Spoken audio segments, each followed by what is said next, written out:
Hello, my dear sleepy listener. Welcome to Sleepy Crown, where history's quiet tales gently carry you into dreamland. Tonight, we embark on a peaceful and comprehensive journey through the entire life of Ernest Augustus, a Hanoverian prince who became one of the most divisive, controversial, and ultimately fascinating figures in British royal history during the tumultuous decades of the late Georgian and early Victorian eras.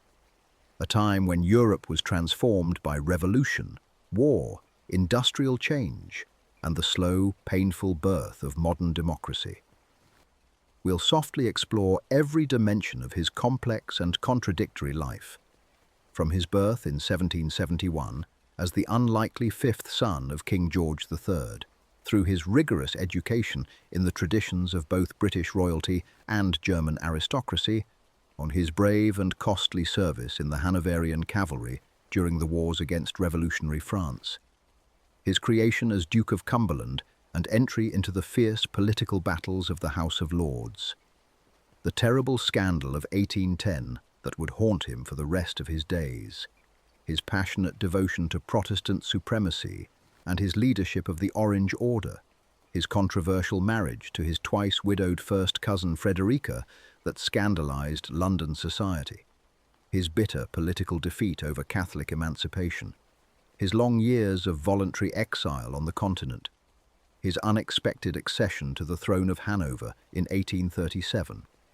the constitutional crisis that marked the beginning of his reign, and finally his transformation from England's most despised prince into Hanover's respected father of the nation, all while the world around him changed from the age of enlightened despotism to the dawn of constitutional monarchy, from the era of candlelight to the age of gas lamps and railways, from the time of Napoleon to the early days of Queen Victoria's long reign.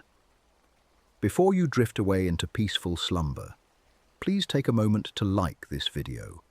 Leave a gentle comment about which aspect of Ernest's complicated life you find most intriguing or sympathetic, and subscribe to keep these soothing historical tales coming your way, bringing you night after night of peaceful rest, accompanied by the fascinating stories of those who lived in ages past.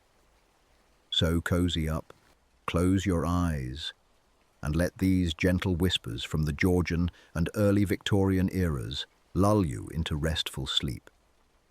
If you're new here, welcome to the Sleepy Crown family, where we believe that the best bedtime stories are the true ones, told with care and compassion for both our listeners seeking rest and the historical figures whose lives we explore.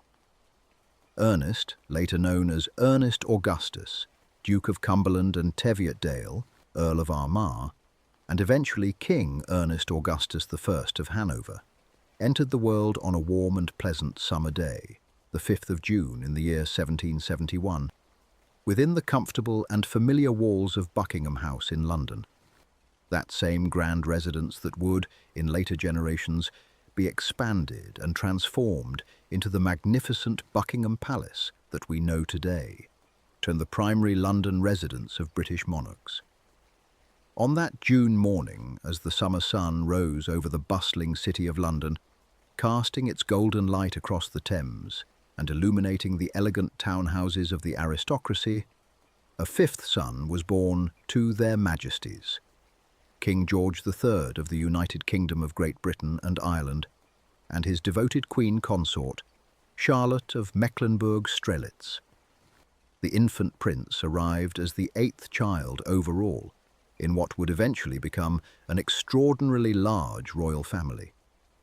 King George and Queen Charlotte would go on to have 15 children together, a remarkable number, even by the standards of royal families in the 18th century, when high infant mortality often required multiple births to secure even a few surviving heirs.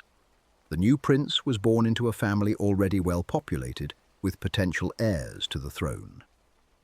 His eldest brother, George Augustus Frederick, Prince of Wales, had been born 9 years earlier in 1762 and stood as the undisputed heir to the British crown. 3 other older brothers also stood between the infant Ernest and any realistic prospect of inheriting the throne. Frederick, Duke of York, born in 1763. William Henry, later Duke of Clarence, and eventually King William IV, born in 1765, and Edward Augustus, Duke of Kent, born in 1767, and destined to be the father of Queen Victoria. With 4 healthy older brothers preceding him in the line of succession, the infant Ernest seemed comfortably and securely distant from the burdens and responsibilities of kingship. He could look forward to a life of royal privilege without the crushing weight of expectation that fell upon his eldest brother. He would receive the education, the titles, and the income appropriate to a prince of the blood royal, but he would not have to shoulder the immense responsibility of one day ruling a global empire. Or so it must have seemed on that pleasant June day in 1771. The prince was also preceded in birth by 3 sisters, though in the male-dominated succession laws of the House of Hanover, daughters did not count in the line of succession except in the absence of any male heirs. The eldest child of all was Charlotte, Princess Royal, was born in 1766 and destined to become Queen of Württemberg. The other 2 older sisters were Augusta Sophia, born in 1768, and Elizabeth, born in 1770, just 1 year before Ernest's own birth. The household into which Ernest was born was, despite the formality that necessarily attended royalty, a relatively warm and loving environment. King George III was unusual among monarchs of his era in his devotion to domestic life and his genuine affection for his children. Unlike many kings who barely knew their offspring and left their upbringing entirely to nurses, tutors, and governesses, George III took an active interest in all his children and preferred to maintain as much of a family atmosphere as was compatible with royal dignity and the demands of kingship. Queen Charlotte, as for her part, was a conscientious and devoted mother who involved herself closely in the upbringing of her many children. Born Princess Charlotte of Mecklenburg-Strelitz in 1744, she had come to England in 1760 at the age of 17 to marry King George III, whom she had never met before their wedding day. Despite this unpromising beginning, an arranged marriage to a stranger in a foreign country whose language she did not initially speak, Charlotte and George had developed a genuinely affectionate partnership and had created a large family together. The royal nursery at this time was presided over by Lady Charlotte Finch, who served as royal governess to the children of George III from 1762 until 1793. Lady Charlotte was a woman of considerable intelligence and gentle disposition who managed the complex task of overseeing the upbringing of multiple royal children with different temperaments and needs. Under her supervision, the royal children received not only the formal education appropriate to their station, but also a measure of warmth and personal attention. The infant Ernest was christened on the 1st of July in the year 1771, nearly a month after his birth, in the Great Council Chamber at St. James's Palace in London. This historic chamber had witnessed countless royal ceremonies over the generations, its walls adorned with portraits of previous monarchs, and its atmosphere heavy with the weight of tradition and continuity. The christening ceremony itself was conducted by Frederick Cornwallis, who held the prestigious position of Archbishop of Canterbury, the highest ecclesiastical office in the Church of England and one of the great offices of state in the kingdom. The ceremony followed the traditional forms of the Church of England, with the infant prince being baptized in the ancient faith of the realm. The silver-gilt font used for the baptism had been used for generations of royal christenings, linking the new prince to a long line of ancestors stretching back through the House of Hanover, the House of Stuart, and beyond. The baby was dressed in an elaborate christening gown of the finest white silk and lace, a garment that had been worn by his older siblings before him and would be worn by younger siblings yet to come. the tiny prince received his name in a ceremony that acknowledged both family tradition and diplomatic considerations. He was christened Ernest Augustus, a name that carried profound significance within the House of Hanover. The name Ernest Augustus honored his great-great-great-grandfather, Ernest Augustus, Elector of Hanover, who had been the father of George I. It was this earlier Ernest Augustus who had been instrumental in securing the elevation of Hanover to electoral status within the Holy Roman Empire in 1692. And it was his son who had been called to Britain to become King George I in 1714, thereby founding the Hanoverian dynasty on the British throne. The choice of this name thus served multiple purposes. It connected the infant prince to his German heritage and to the ancestral lands of Hanover, which remained joined with the British crown in a personal union, meaning that the British monarch was also the ruler of Hanover, though the two territories maintained separate governments, laws, and institutions. The name also emphasized the family's German roots at a time when the Hanoverian dynasty, though now in its third generation on the British throne, still maintained strong connections to the German-speaking lands from which it originated. Three distinguished personages stood sponsor for the infant Ernest, serving as his godparents in the Christian tradition. These were not merely ceremonial roles, but carried genuine spiritual significance, as well as establishing important political and familial connections for the young prince. The first godparent was Prince Ernest of Mecklenburg-Strelitz, the maternal uncle of the infant, being a brother of Queen Charlotte. His presence as godfather reinforced the family ties between the British royal house and the ducal family of Mecklenburg-Strelitz, a small but proud German principality in what is now northern Germany. The second godparent was Prince Moritz of Saxe-Gotha-Altenburg, who was the paternal great-uncle of the baby Ernest, being a younger brother of Princess Augusta of Saxe-Gotha-Altenburg, who had been the mother of King George III. Prince Moritz thus represented another important connection to the family's German origins and to the complex web of relationships that bound together the various German princely houses.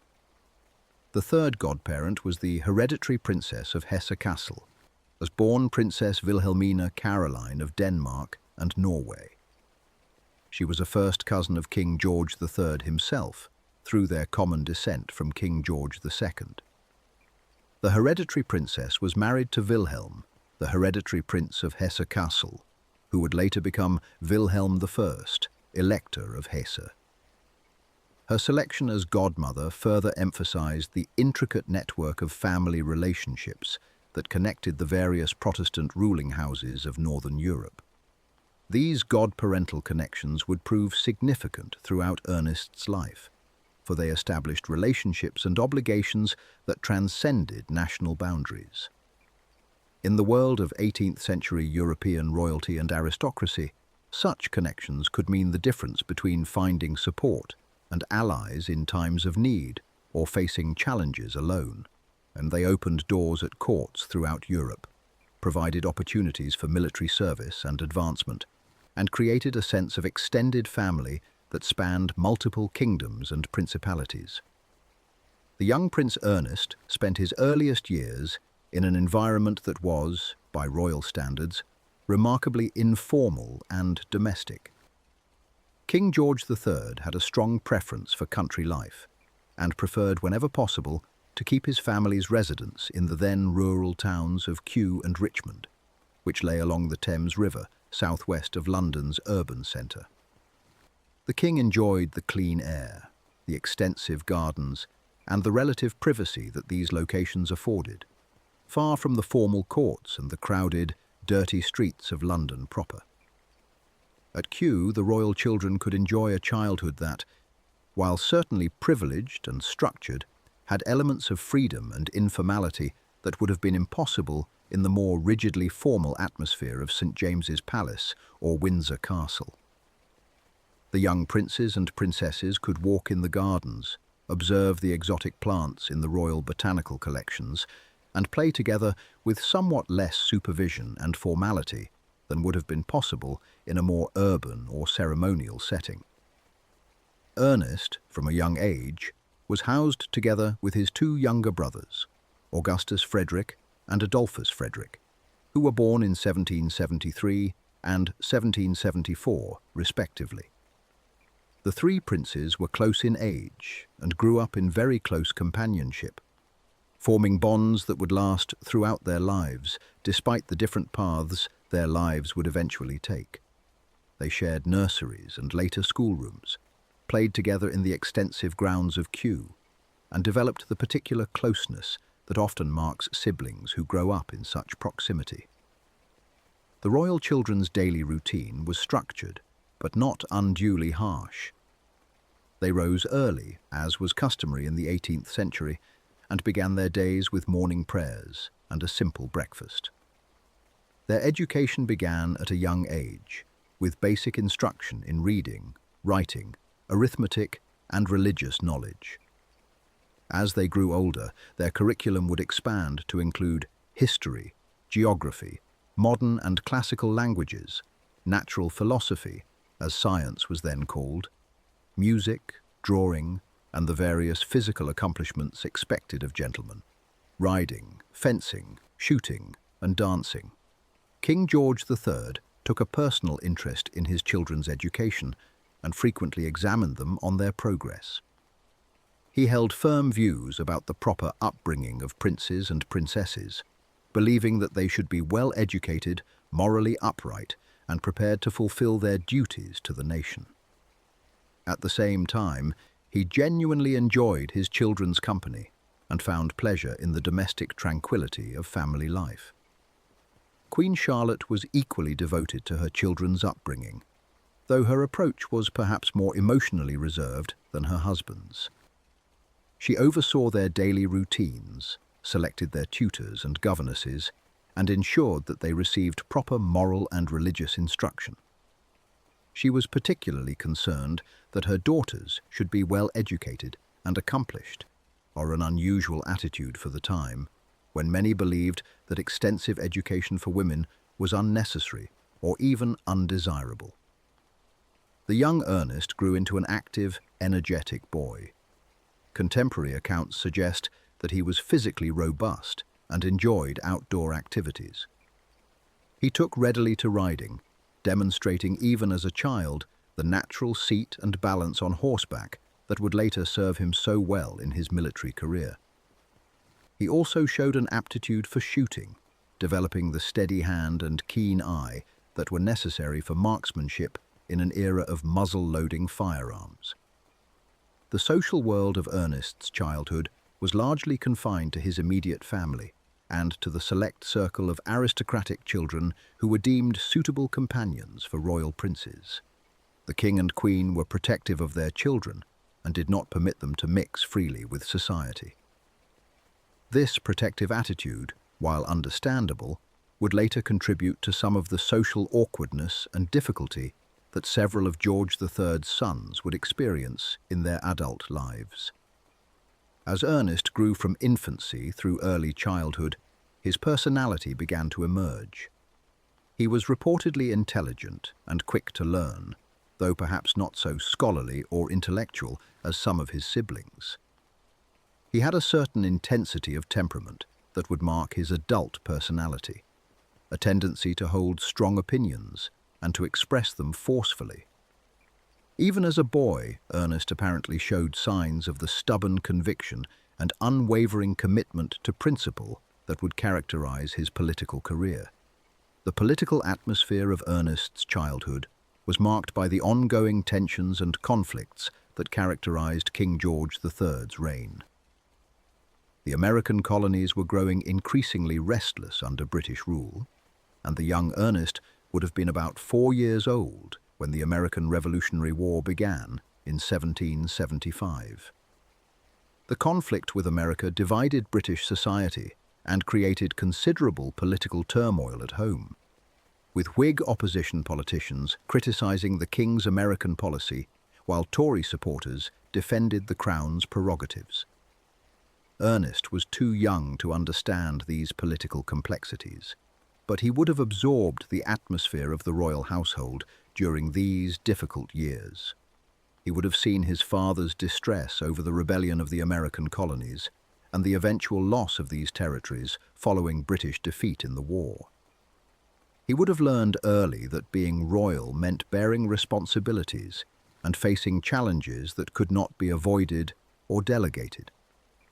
The early 1780s brought changes to the royal household as the older children began to leave the nest, so to speak. The Prince of Wales established his own household at Carlton House in 1783, beginning his long and troubled relationship with his father, marked by political opposition and personal conflict. The Duke of York entered the military and began spending extended periods away from the family. These departures would have been significant to the young Ernest, and who was entering his teenage years and beginning to think about his own future. On the 2nd of June in 1786, when Ernest was just days away from his 15th birthday, his childhood effectively came to an end. On this date, he and his two younger brothers, Augustus and Adolphus, were admitted into the most noble order of the Garter, the most prestigious order of chivalry in Britain, and one of the oldest orders of chivalry in the world. This admission was a significant rite of passage, marking the three princes' transition from childhood to young manhood, and their formal entry into the ranks of Britain's highest nobility. The ceremony of admission to the Order of the Garter was ancient and solemn. It took place at Windsor Castle, in St. George's Chapel, which served as the spiritual home of the order.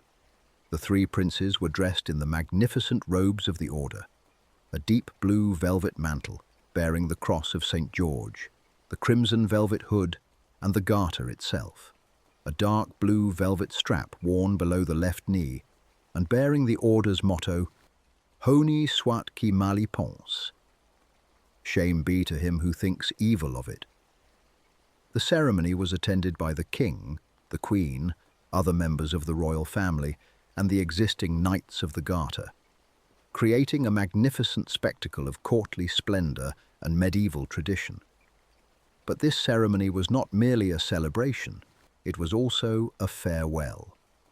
Shortly after their admission to the Order of the Garter, the three princes received news that would dramatically alter the course of their lives.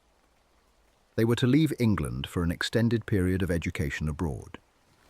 Their father, King George III, had decided that his younger sons should be educated at the University of Göttingen in Hanover, far from England and the familiar comforts of their childhood home. This decision reflected the king's deeply held beliefs about the proper education of princes. Although King George III himself had never left the United Kingdom throughout his entire life, a fact that was somewhat unusual for a monarch who also ruled Hanover, he held strong opinions about the benefits of a German education for his younger sons. Hanover was, after all, the ancestral homeland of the dynasty, the territory from which George I had come when he was called to the British throne in 1714. The king believed that his younger sons, who were unlikely to inherit the British throne, but who might play important roles in the governance of Hanover or serve in its military forces, should understand their German heritage.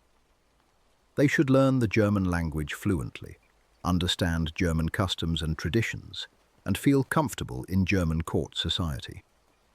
Moreover, the University of Göttingen was one of the finest universities in Europe, known for its rigorous academic standards and its distinguished faculty. An education there would prepare the princes for whatever roles destiny might have in store for them. For the 15-year-old Ernest, the prospect of leaving England must have stirred a complex mixture of emotions. There was surely excitement at the adventure ahead, at the prospect of seeing new places and experiencing new things. Young men of the late 18th century were often eager to travel and to test themselves in the wider world. But there must also have been anxiety and sadness. Ernest was leaving behind everything familiar. his parents, his other siblings, the familiar landscapes and routines of his childhood. He was embarking on a journey to a foreign country whose language he did not yet speak, to live among strangers, to pursue an education in an unfamiliar system. The journey from England to Hanover in 1786 was a significant undertaking. It required crossing the English Channel and then travelling overland through the Netherlands and the various German principalities before reaching Hanover. The three princes would have travelled in some style, with an appropriate entourage of servants, tutors and guards, as they would have stayed at inns and great houses along the way, met local dignitaries and gradually made their way toward their destination. Göttingen, when they finally reached it, was a university town of considerable charm and culture. The university had been founded by King George II, Ernest's great-grandfather, in 1737, though academic lectures had actually begun some years earlier, in 1734.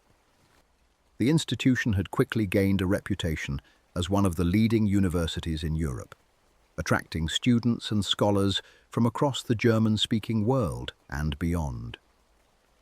The library at Göttingen was particularly renowned, containing one of the finest collections of books and manuscripts in Europe. The three princes were enrolled as students at the university, although their experience of university life was naturally quite different from that of ordinary students. They lived in comfortable quarters appropriate to their rank. They had personal tutors to supplement their formal studies, and they were attended by servants and guardians who ensured their safety and welfare. Nevertheless, they were expected to attend lectures, to study seriously, and to master the curriculum. Ernest proved himself to be a capable student. He applied himself to his studies with dedication and diligence, if not perhaps with the passion of a true scholar. He mastered the German language, becoming fluent in both written and spoken German, an accomplishment that would serve him well throughout his life, and particularly during his later reign as King of Hanover. He studied history, or particularly the history of Germany and of the House of Hanover, learning about the long and complex story of his family's rise to prominence. He studied natural philosophy, learning about the great discoveries that were being made in chemistry, physics, and astronomy during this era of rapid scientific advancement.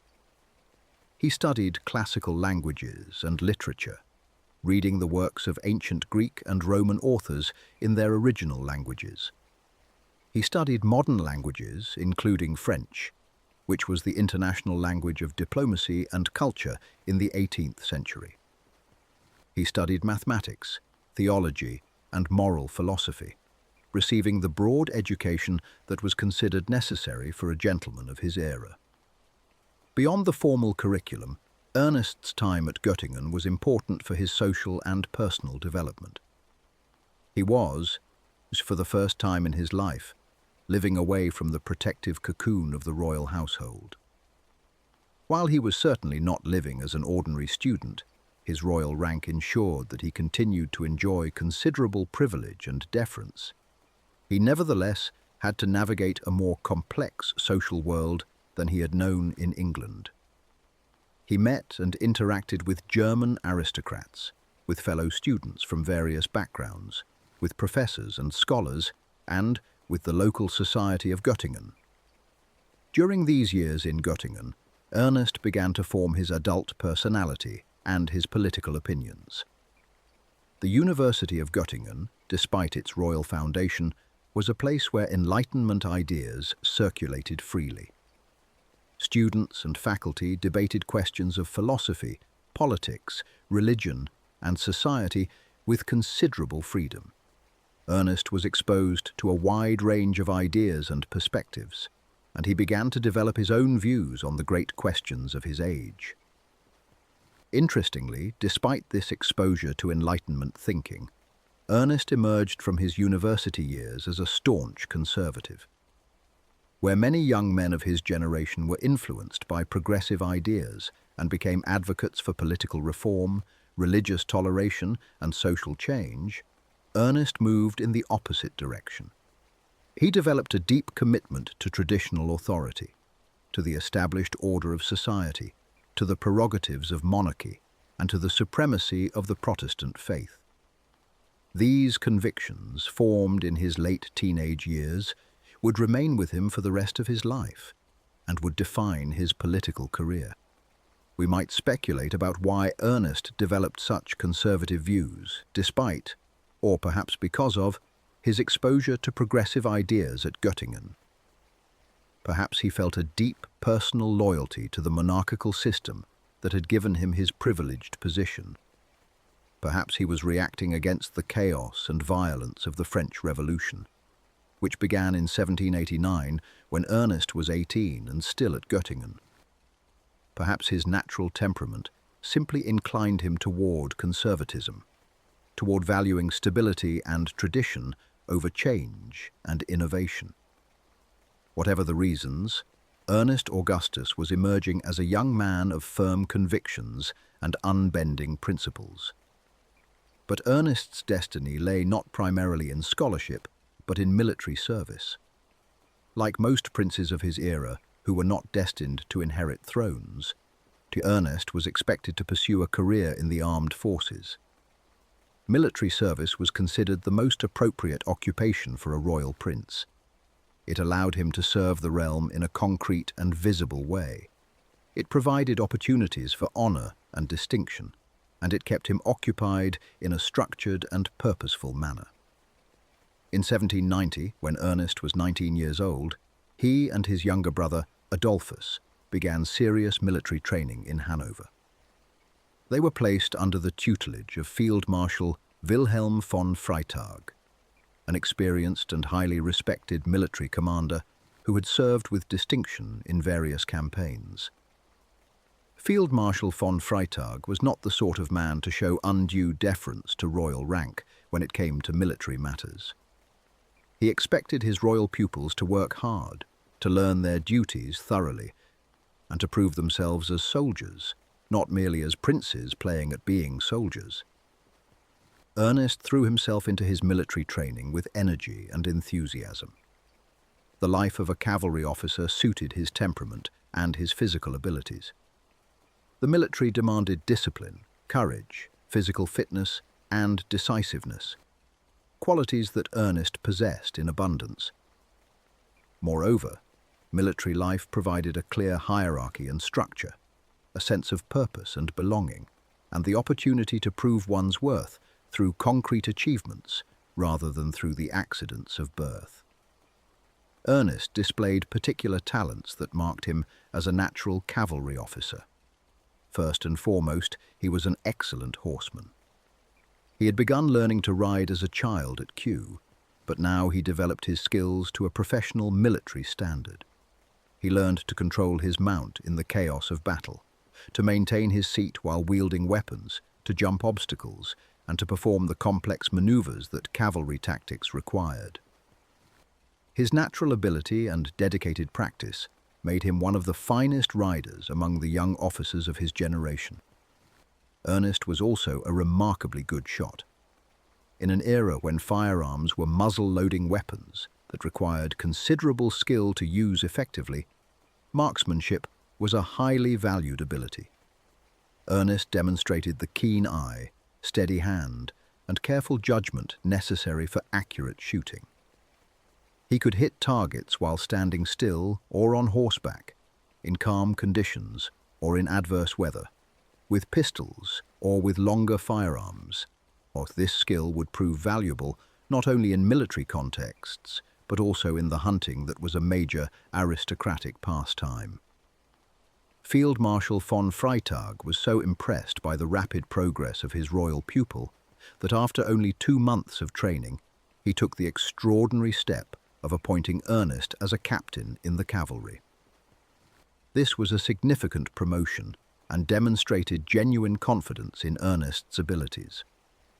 While von Freytag certainly could not ignore Ernest's royal status, he was too much of a professional soldier to grant such a promotion purely as a courtesy.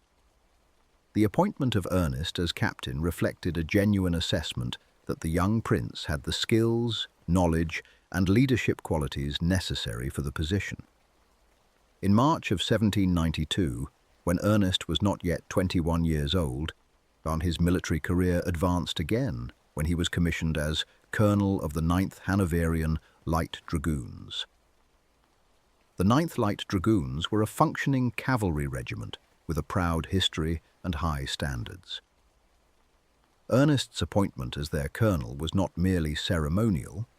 He was expected to take an active role in the regiment's affairs, to lead his men in training and potentially in battle, and to maintain the unit's effectiveness and morale.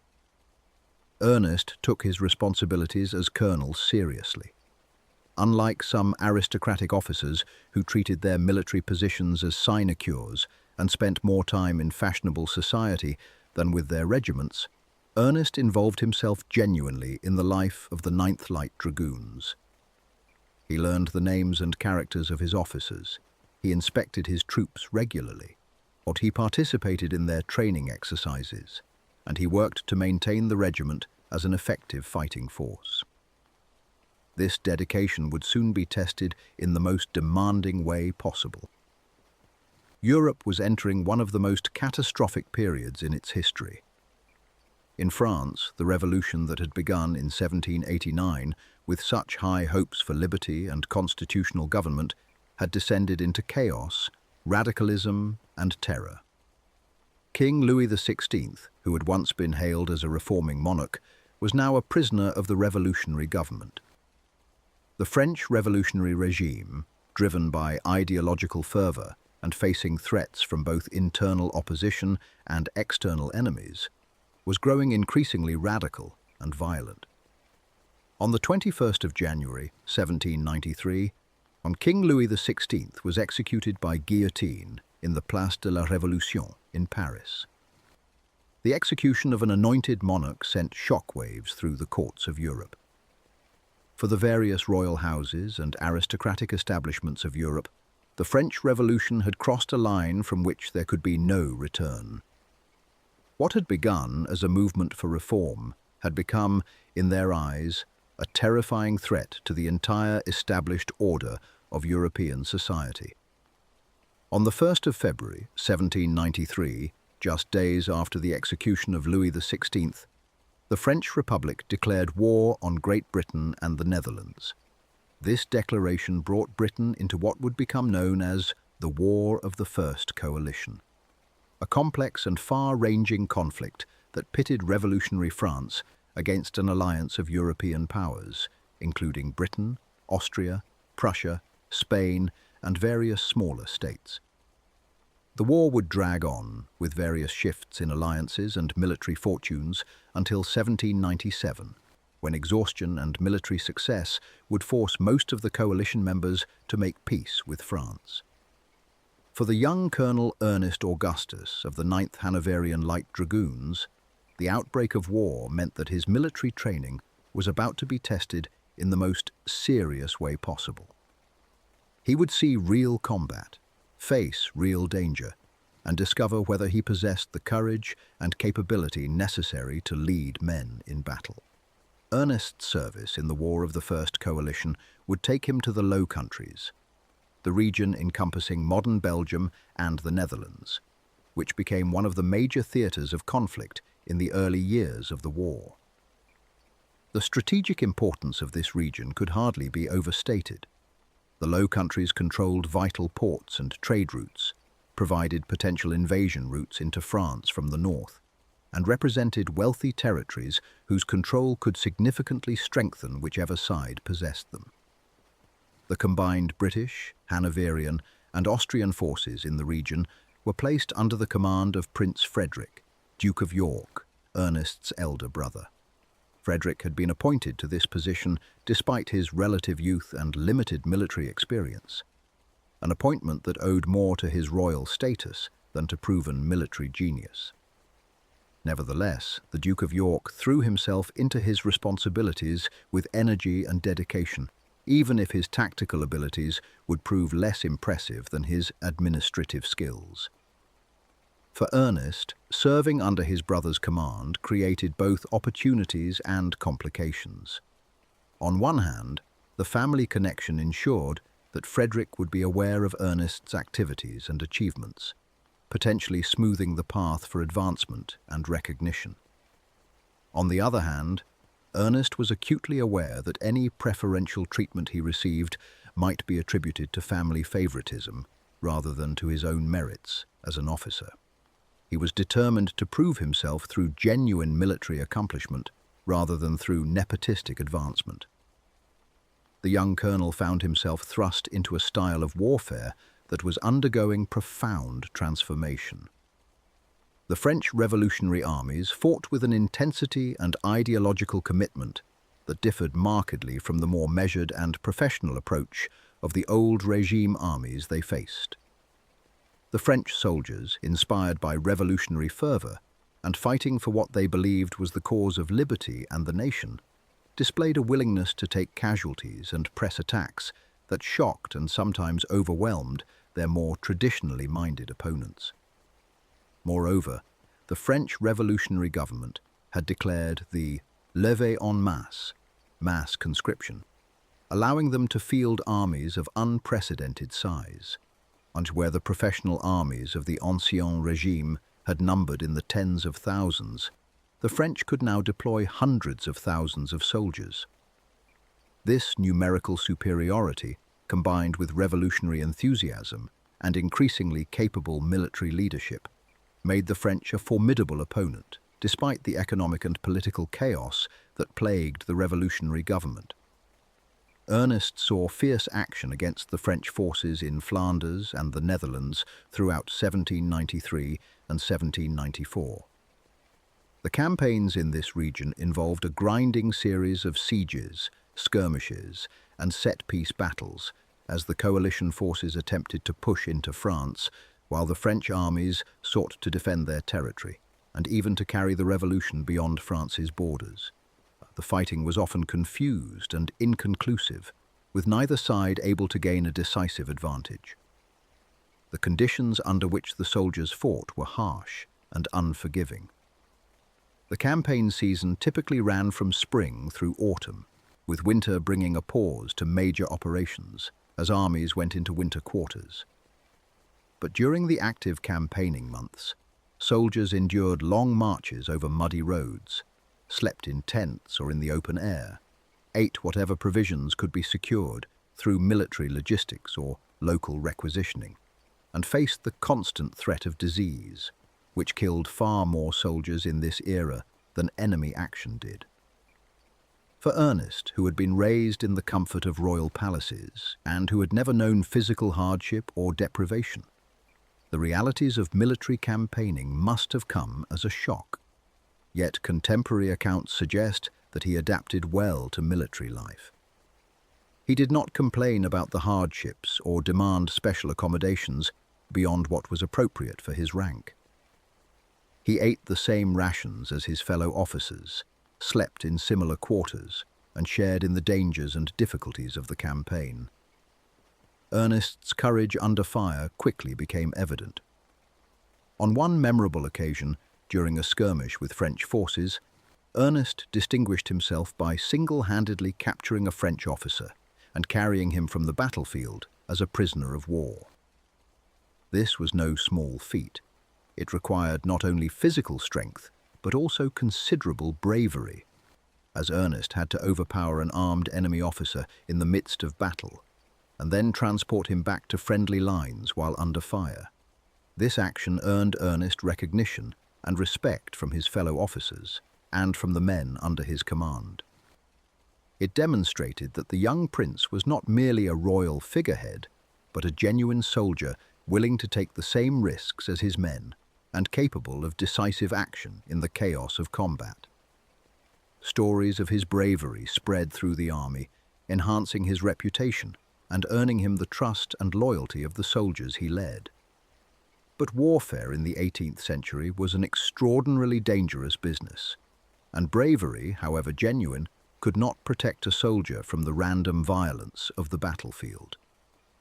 In 1793, during military action near the town of Tournai, in what is now Belgium, Ernest sustained his first serious wound. A French soldier's sabre struck him across the head, cutting deeply into his scalp and face. Sabre wounds were particularly dangerous in this era. The curved cavalry sabres used by both sides were designed to inflict slashing cuts that could cause massive tissue damage, severe bleeding, and disfiguring injuries. Moreover, in an age before antibiotics or proper understanding of infection, any significant wound carried a high risk of becoming infected, leading to fever, gangrene, and potentially death. Ernest's wound was severe enough to require him to be evacuated from the front lines for medical treatment. Military surgeons of the era had limited tools and knowledge with which to work. They could clean wounds, stitch cuts, and bandage injuries, but they had no way to prevent infection beyond keeping wounds as clean as possible. Pain relief was limited to alcohol and perhaps opium. Surgeons operated without anesthesia, and patients had to endure agonizing procedures while fully conscious. The wound to Ernest's head healed eventually, but it left him with a disfiguring scar that would mark him for the rest of his life. The scar ran across his face, impossible to conceal and immediately visible to anyone who looked at him.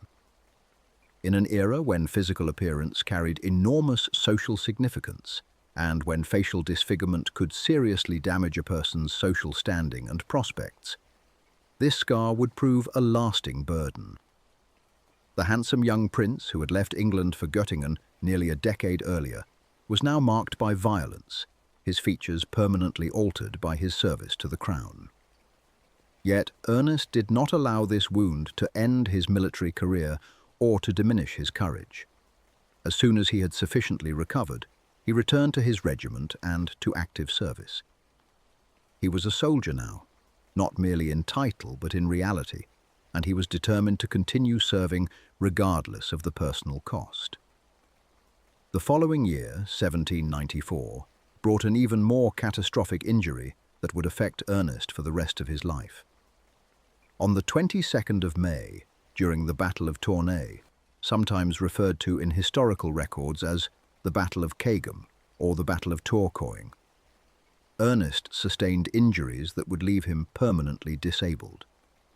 The Battle of Tournai was part of the Allied attempt to besiege and capture key fortified towns in the Austrian Netherlands. The French Revolutionary Army, under increasingly capable leadership and benefiting from their numerical advantages, launched a vigorous counterattack against the Allied siege operations. The battle that resulted was confused and fierce, with cavalry charges, infantry assaults, and artillery bombardments, creating chaos and carnage on both sides. Ernest was serving with his cavalry regiment when disaster struck. The precise details of what happened are somewhat unclear in the historical record. The chaos of battle made accurate observation difficult, and Ernest himself was in no condition to provide a detailed account afterward. What is known is that a cannonball struck Ernest's left arm, causing severe damage that would affect him for years to come. The impact must have been devastating. 18th century artillery fired solid iron balls that could smash through bone and tissue with terrifying force. Even more seriously, Ernest's left eye was struck, whether by the cannonball itself, by flying debris from the impact, or by some other projectile created by the confusion of battle. We cannot say with certainty. What matters is the result. Ernest's left eye was destroyed. He would never see out of that eye again.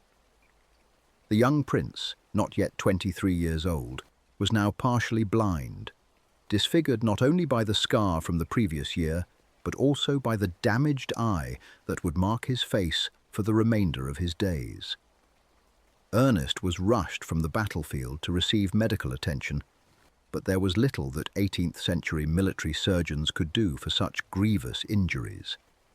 They could treat the wound to his arm, setting any broken bones and stitching torn flesh as best they could. But the eye was beyond their help. It was gone, or destroyed beyond any hope of repair or restoration. At best, the surgeons could ensure that the wound healed without becoming infected, and that Ernest did not lose his life to sepsis or blood loss. The recovery from such serious injuries was long and painful. Ernest spent weeks convalescing, enduring the agony of his wounds and coming to terms with the permanent disabilities he now faced. For a man who had prided himself on his physical prowess, on his abilities as a horseman and a marksman, the loss of an eye was particularly devastating. Depth perception, so crucial for riding and shooting, is significantly impaired when vision in one eye is lost. Everything that had come naturally before would now require adjustment and accommodation. Moreover, the disfigurement would have profound social consequences. Ernest's face, already scarred from his previous wound, was now further marred by his damaged eye. In an era when physical beauty and an unblemished appearance were highly valued, especially among the aristocracy, Ernest's injuries set him apart. He would never again be considered handsome in the conventional sense. People who looked at him would immediately notice his scarred and damaged face. Some would recoil from his appearance, others would pity him, and some, particularly his political enemies in years to come, would use his disfigurement to suggest that his appearance reflected some inner corruption or villainy. Yet through all this suffering, Ernest demonstrated remarkable resilience and determination. He did not give up on his military career. He did not retreat into bitterness or self-pity. Instead, he focused on recovery, and on adapting to his disabilities, and on preparing to return to service when his health permitted. This resilience in the face of devastating injury speaks to a core of strength in Ernest's character that would serve him well in the many challenges he would face in the years ahead. When Ernest was deemed well enough to travel, he was sent back to England for further medical care and recuperation. This was the first time he had been home since leaving for Göttingen in 1786, nearly a decade earlier. The prince who returned to England in 1796 was dramatically different from the boy who had departed. He had left as a 15-year-old, unblemished and innocent of the world's harsher realities.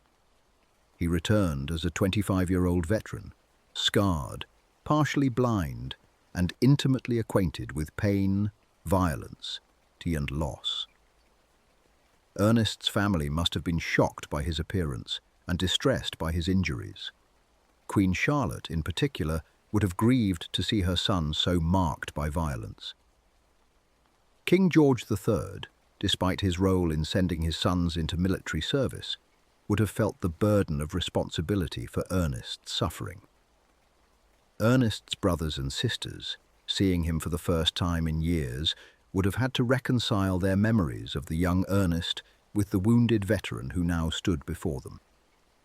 Ernest consulted with Watson Waller, one of London's most distinguished eye surgeons. Waller was at the forefront of ophthalmological knowledge, in an era when understanding of eye disease and injury was still quite limited. He examined Ernest's damaged eye carefully, and using the best instruments and knowledge available at the time. But the verdict was disappointing and final. The damage was too severe, too complete. There was nothing that could be done. No operation could restore what had been lost. Ernest would remain blind in his left eye for the rest of his life. This medical verdict must have been difficult for Ernest to accept. As long as he could hope that perhaps some surgeon might restore his sight, he could avoid fully confronting the permanence of his disability. But Waller's declaration forced him to face reality. This was his life now. He would have to adapt, accommodate, and continue forward with diminished vision. During his convalescence in England, Ernest repeatedly sought permission to return to the continent and rejoin the coalition forces fighting against France, and his warrior spirit remained undaunted by his injuries. He felt that he still had contributions to make to the military effort, and that his duty required him to return to service as soon as his health permitted. In moments of particular frustration, he even threatened to join the yeomanry cavalry as a common private soldier if he could not return to the front in a capacity appropriate to his rank and abilities. This threat was almost certainly rhetorical rather than serious. A royal prince could not actually serve as a common private, but it reflected Ernest's genuine frustration at being kept from active service. He was a soldier now, in every fibre of his being. The military had given him purpose, identity, and a sense of accomplishment that transcended his status as a royal prince. To be denied the opportunity to continue serving felt like a rejection of his very self. However, both his father, King George III, and his brother, the Duke of York, refused Ernest permission to return to active combat operations. Their refusal stemmed from multiple considerations. Certainly they were concerned for Ernest's health and safety. He had already been grievously wounded twice. To send him back into combat risked further injury or even death. As much as military service was considered an appropriate occupation for royal princes, the loss of a prince in battle would be a serious blow to the dynasty and to national morale. There were also practical military considerations. The Duke of York, as commander of British forces, had to consider whether Ernest's disabilities made him genuinely suitable for frontline combat duty. Partial blindness, however well compensated, did represent a significant handicap for a cavalry officer. Could Ernest still ride effectively in battle? Could he judge distances accurately? Could he command his regiment effectively when his own physical limitations might compromise his effectiveness? Moreover, the military situation in the Low Countries was deteriorating. The French revolutionary armies were gaining the upper hand, and the coalition forces were increasingly on the defensive. The campaign that had begun with such high hopes was turning into a costly failure. The Duke of York himself would soon be recalled to England, his military reputation damaged by the unsuccessful campaign, though he would later rebuild his career through administrative reforms of the British Army. Ernest also expressed reluctance to rejoin the Hanoverian army in their current deployment, as they were not actively involved in major combat operations at that time. He apparently had little desire to sit in garrison or participate in the mundane administrative duties of a peacetime army. Ernest wanted to fight, to serve in combat, to prove himself on the battlefield. Additionally, Field Marshal Wilhelm von Freytag, who had been Ernest's mentor and supporter, was now seriously ill. His likely successor as commander of the Hanoverian forces was Johann Ludwig, Reichsgraf von Walmoden-Gimborn. Ernest apparently had some difficulty or disagreement with von Walmoden-Gimborn. The nature of this conflict is not clearly documented, but it was sufficiently serious that Ernest preferred to remain inactive rather than serve under a commander he did not respect or trust. This stubbornness about serving under von Walmoden-Gimborn reveals an aspect of Ernest's character that would become more pronounced in later years. He had strong opinions about proper authority and proper relationships, and he was unwilling to compromise these principles even when doing so would have been practically advantageous. This rigidity of principle would serve him well in some contexts. It made him reliable and consistent, but it would also create difficulties when flexibility and accommodation might have served his interests better. In 1795, Ernest did manage to return to the continent, though not in the front-line combat role he had desired. He commanded the rear guard of the British Army during its difficult retreat through the Netherlands. This was demanding and important work, if not the glorious combat service Ernest had hoped for. The rear guard of a retreating army must protect the main body of troops from pursuing enemy forces while managing an orderly withdrawal. It requires tactical skill, steady nerves, and the ability to maintain discipline among troops who know they are retreating from a victorious enemy. Ernest performed these duties competently. demonstrating that his injuries had not destroyed his ability to function as a military officer. He managed his troops effectively, conducted the retreat in good order, and prevented the withdrawal from degenerating into a rout. This service added to his military reputation, showing that even in the difficult circumstances of a strategic withdrawal, he could perform his duties with professionalism and effectiveness. By 1798, Ernest had been promoted to the rank of Lieutenant General in the British Army. This was a significant advancement, though it came at a time when Ernest's active combat service was largely behind him. The promotion reflected both his royal status and his demonstrated military competence, even if his injuries limited the ways in which he could serve.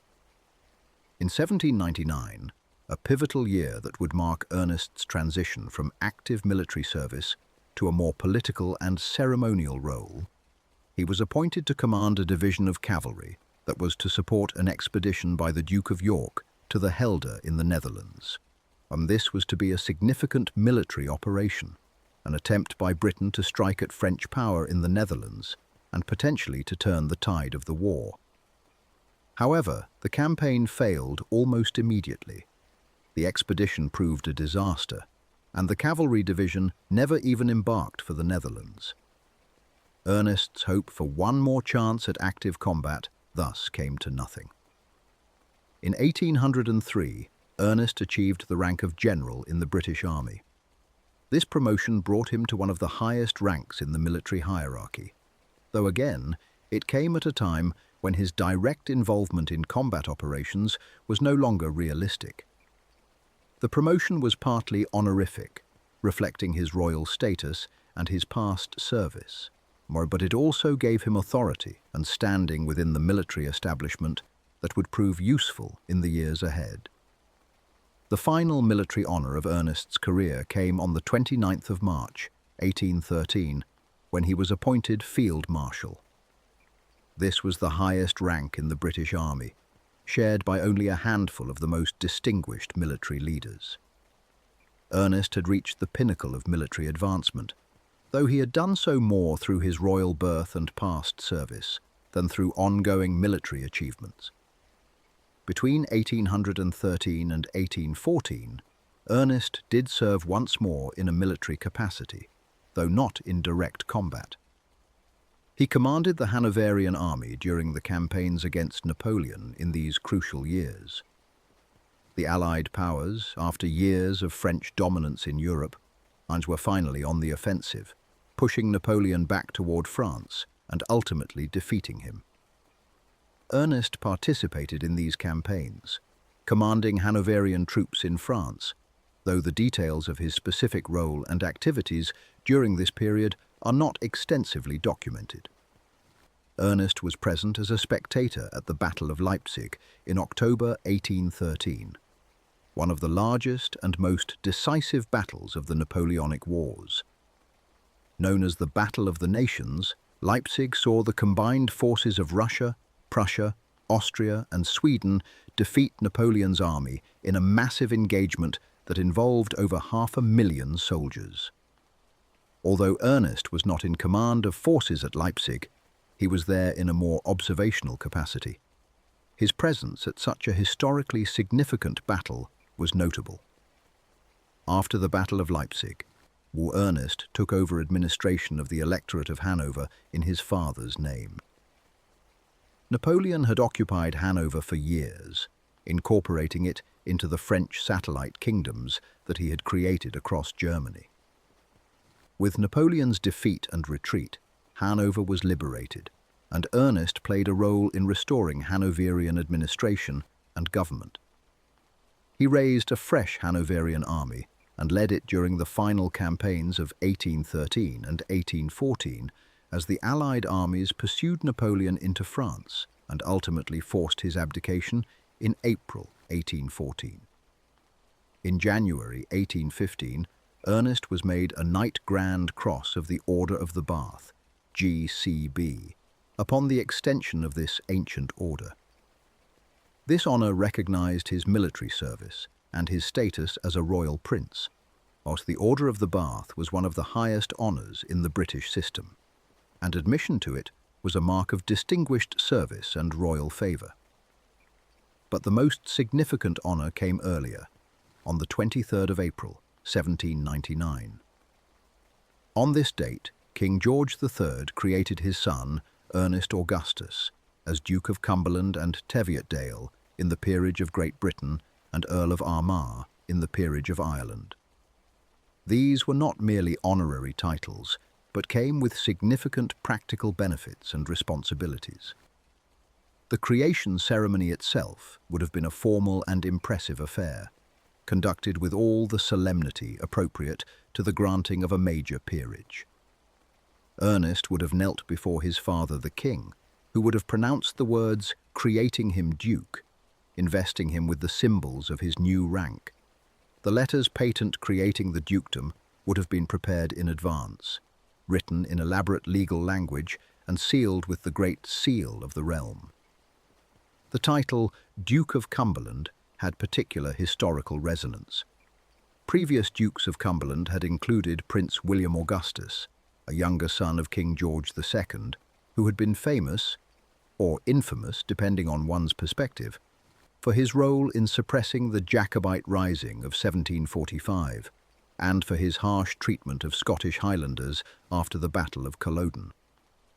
The title had been dormant since his death in 1765 without legitimate issue. Its revival for Ernest connected him to this martial heritage. Teviotdale referred to an area in the Scottish borders, while Armagh was one of the counties of Ireland, as these subsidiary titles reflected the British Crown's sovereignty over Scotland and Ireland as well as England. As Earl of Armagh, Ernest held a seat in the Irish House of Lords, in addition to his seat in the British House of Lords as Duke of Cumberland. With these titles came financial support from Parliament. Ernest was granted an annual allowance of £12,000, a very substantial sum equivalent to approximately £1,490,000 in today's currency. This allowance was intended to allow Ernest to maintain an establishment appropriate to his rank as a royal duke, to support a household staff, to maintain residences, and to participate in the social and political life befitting his station. In 1804, his allowance was increased to £18,000 per year, reflecting both his growing expenses as he established himself more firmly in British society and Parliament's recognition of his status and service. This was a very comfortable income, though never quite enough to satisfy Ernest's needs and desires. Particularly after his marriage would bring additional expenses. The Duke of Cumberland now had not only military rank and royal status, but also a seat in the House of Lords, the upper chamber of the British Parliament. This gave him a platform from which to participate in the governance of the nation and to advocate for the political principles he had developed during his years at Göttingen and his service in the military. Ernest took his seat in the House of Lords and immediately made his political inclinations clear. He was a Tory, but not just any Tory.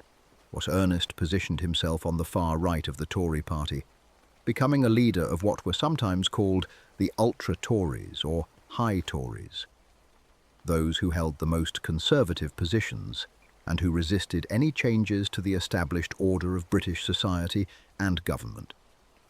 Ernest's political philosophy rested on several core principles that he held with absolute conviction.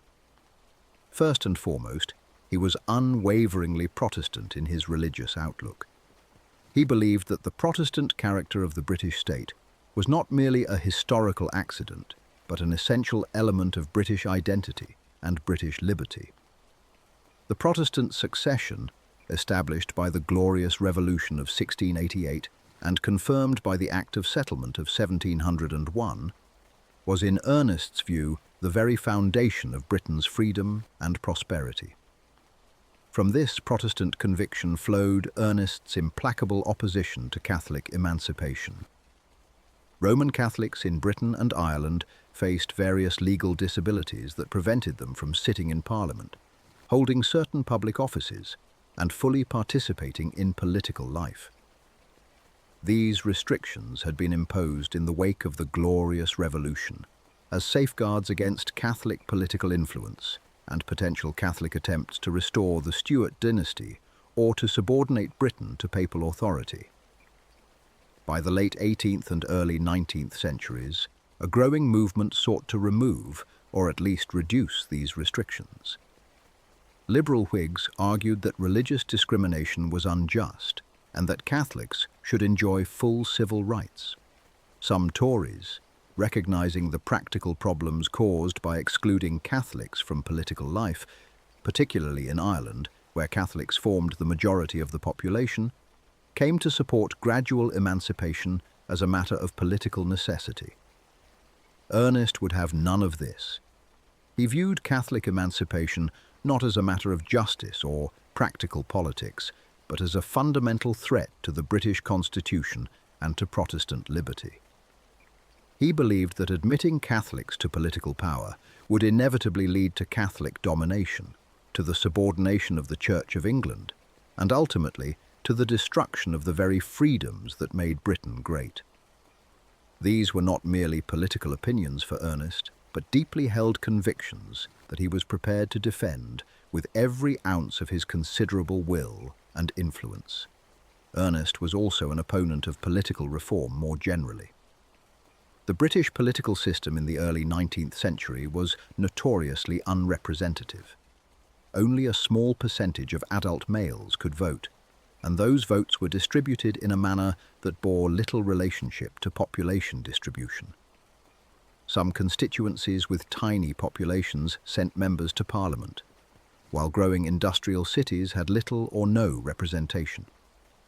This system favoured the landed aristocracy and made it difficult for new commercial and industrial interests to gain political power proportionate to their economic importance. Reformers argued that the system needed to be changed to reflect the realities of British society and to give political voice to those who were contributing to Britain's prosperity through commerce and industry, or Ernest disagreed fundamentally. He believed that the established system, however seemingly irrational in its details, represented a careful balance of interests that had evolved over centuries and that worked to maintain social stability and proper order. To tinker with this system, he believed, was to risk unleashing forces of chaos and disorder that might lead to revolution, as had happened in France. Ernest's political views made him an important figure among conservative Tories, but they also made him enemies among Whigs and liberal Tories who supported reform.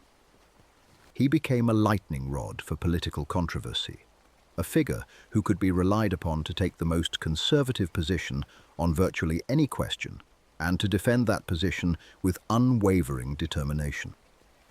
His service in the House of Lords was active and energetic. He attended debates regularly, spoke forcefully in defence of his principles, and voted consistently with the conservative wing of the Tory party. He became known as an effective parliamentary speaker, not perhaps the most eloquent or polished orator, but forceful, direct, and passionate in his convictions. When the Duke of Cumberland rose to speak in the Lords, everyone knew that they would hear an uncompromising defence of tradition, monarchy, and Protestant supremacy. Alongside his political activities, Ernest continued to hold various military appointments that gave him both income and standing within the military establishment. In March 1802, a vacancy occurred in the colonelcy of the 15th Light Dragoons, later Hussar, and Ernest was appointed to fill it. Oh, this was a prestigious regiment with a long and proud history, and Ernest threw himself into his responsibilities as colonel. Although such appointments could sometimes be mere sinecures, positions that provided income and honour without requiring actual work, Ernest treated his colonelcy seriously. He involved himself in the regiment's affairs, attended reviews and manoeuvres when possible, and worked to maintain the 15th Light Dragoons as an effective and well-disciplined fighting force. His genuine military experience and his understanding of what made for effective cavalry operations informed his work with the regiment. In early 1803, Ernest received an important command appointment. The Duke of York, who was now serving as Commander-in-Chief of the British Army rather than leading forces in the field, was appointed Ernest as commander of the Severn district. This district covered the area around the Severn estuary in western England and Wales, and the appointment put Ernest in charge of the military forces stationed in this region. This was not a combat command. The fighting with France was taking place on the continent and on the high seas, not in western England, but it was nonetheless an important responsibility. Britain faced a real threat of French invasion during these years, particularly after Napoleon consolidated his power in France and began building up an invasion force across the Channel. The defence of Britain's coasts and the preparation of forces to resist any landing were crucial to national security. When Britain declared war on France again in 1803, breaking the brief peace established by the Treaty of Amiens, Ernest's command took on greater urgency. The Duke of York appointed him to the more important southwest district, comprising the counties of Hampshire, Dorset, and Wiltshire. This was a more extensive command and included important port cities and significant stretches of coastline that might be vulnerable to French attack. Ernest worked diligently to strengthen the defences of his district. He increased the military forces in the region, improved fortifications along the coast, and organised the local militia and volunteer forces that had sprung up throughout Britain in response to the invasion threat. He paid particular attention to the defences around Weymouth, the seaside town where his father, King George III, liked to spend summer vacations. The thought of French forces capturing or threatening the king was intolerable, and Ernest ensured that Weymouth's defences were particularly strong. The threat of invasion would remain real until Admiral Nelson's great victory at the Battle of Trafalgar in October 1805 destroyed Napoleon's naval power and made a cross-channel invasion effectively impossible. But during the years when invasion seemed a genuine possibility, Ernest's work in preparing coastal defences and organising military forces contributed to Britain's readiness to resist. Ernest would have preferred command of the King's German Legion, a military formation composed primarily of Hanoverian soldiers who had fled to Britain after Napoleon occupied Hanover.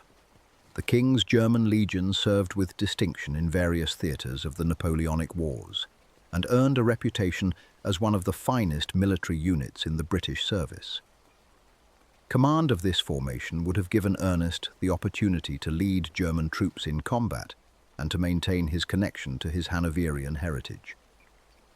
However, this appointment went to others, and Ernest had to content himself with his command of the Southwest District. While this was less glamorous than leading troops in combat, it was nonetheless important work, and Ernest performed it conscientiously. He established himself as a competent military administrator and as a royal prince who took his responsibilities seriously.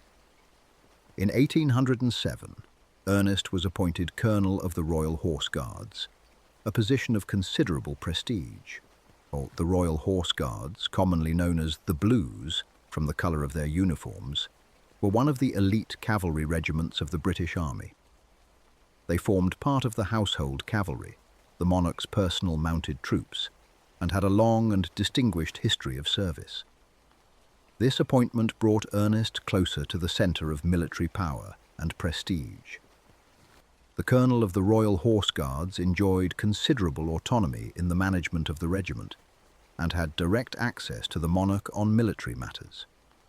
Ernest valued this position highly and would be deeply offended years later when King William IV changed the administrative arrangements for the Royal Horse Guards in a way that Ernest considered a diminishment of his authority. Through all these military activities and appointments, Ernest maintained his identity as a soldier. The scars on his face and his damaged eye bore permanent witness to his service and sacrifice. Whatever controversies would later swirl around his political activities and personal life, no one could deny that Ernest Augustus, Duke of Cumberland, had proven his courage on the battlefield and had paid a high price for his service to the crown. The year 1810 would prove to be the most catastrophic year of Ernest's life, in terms of his reputation and standing in British society.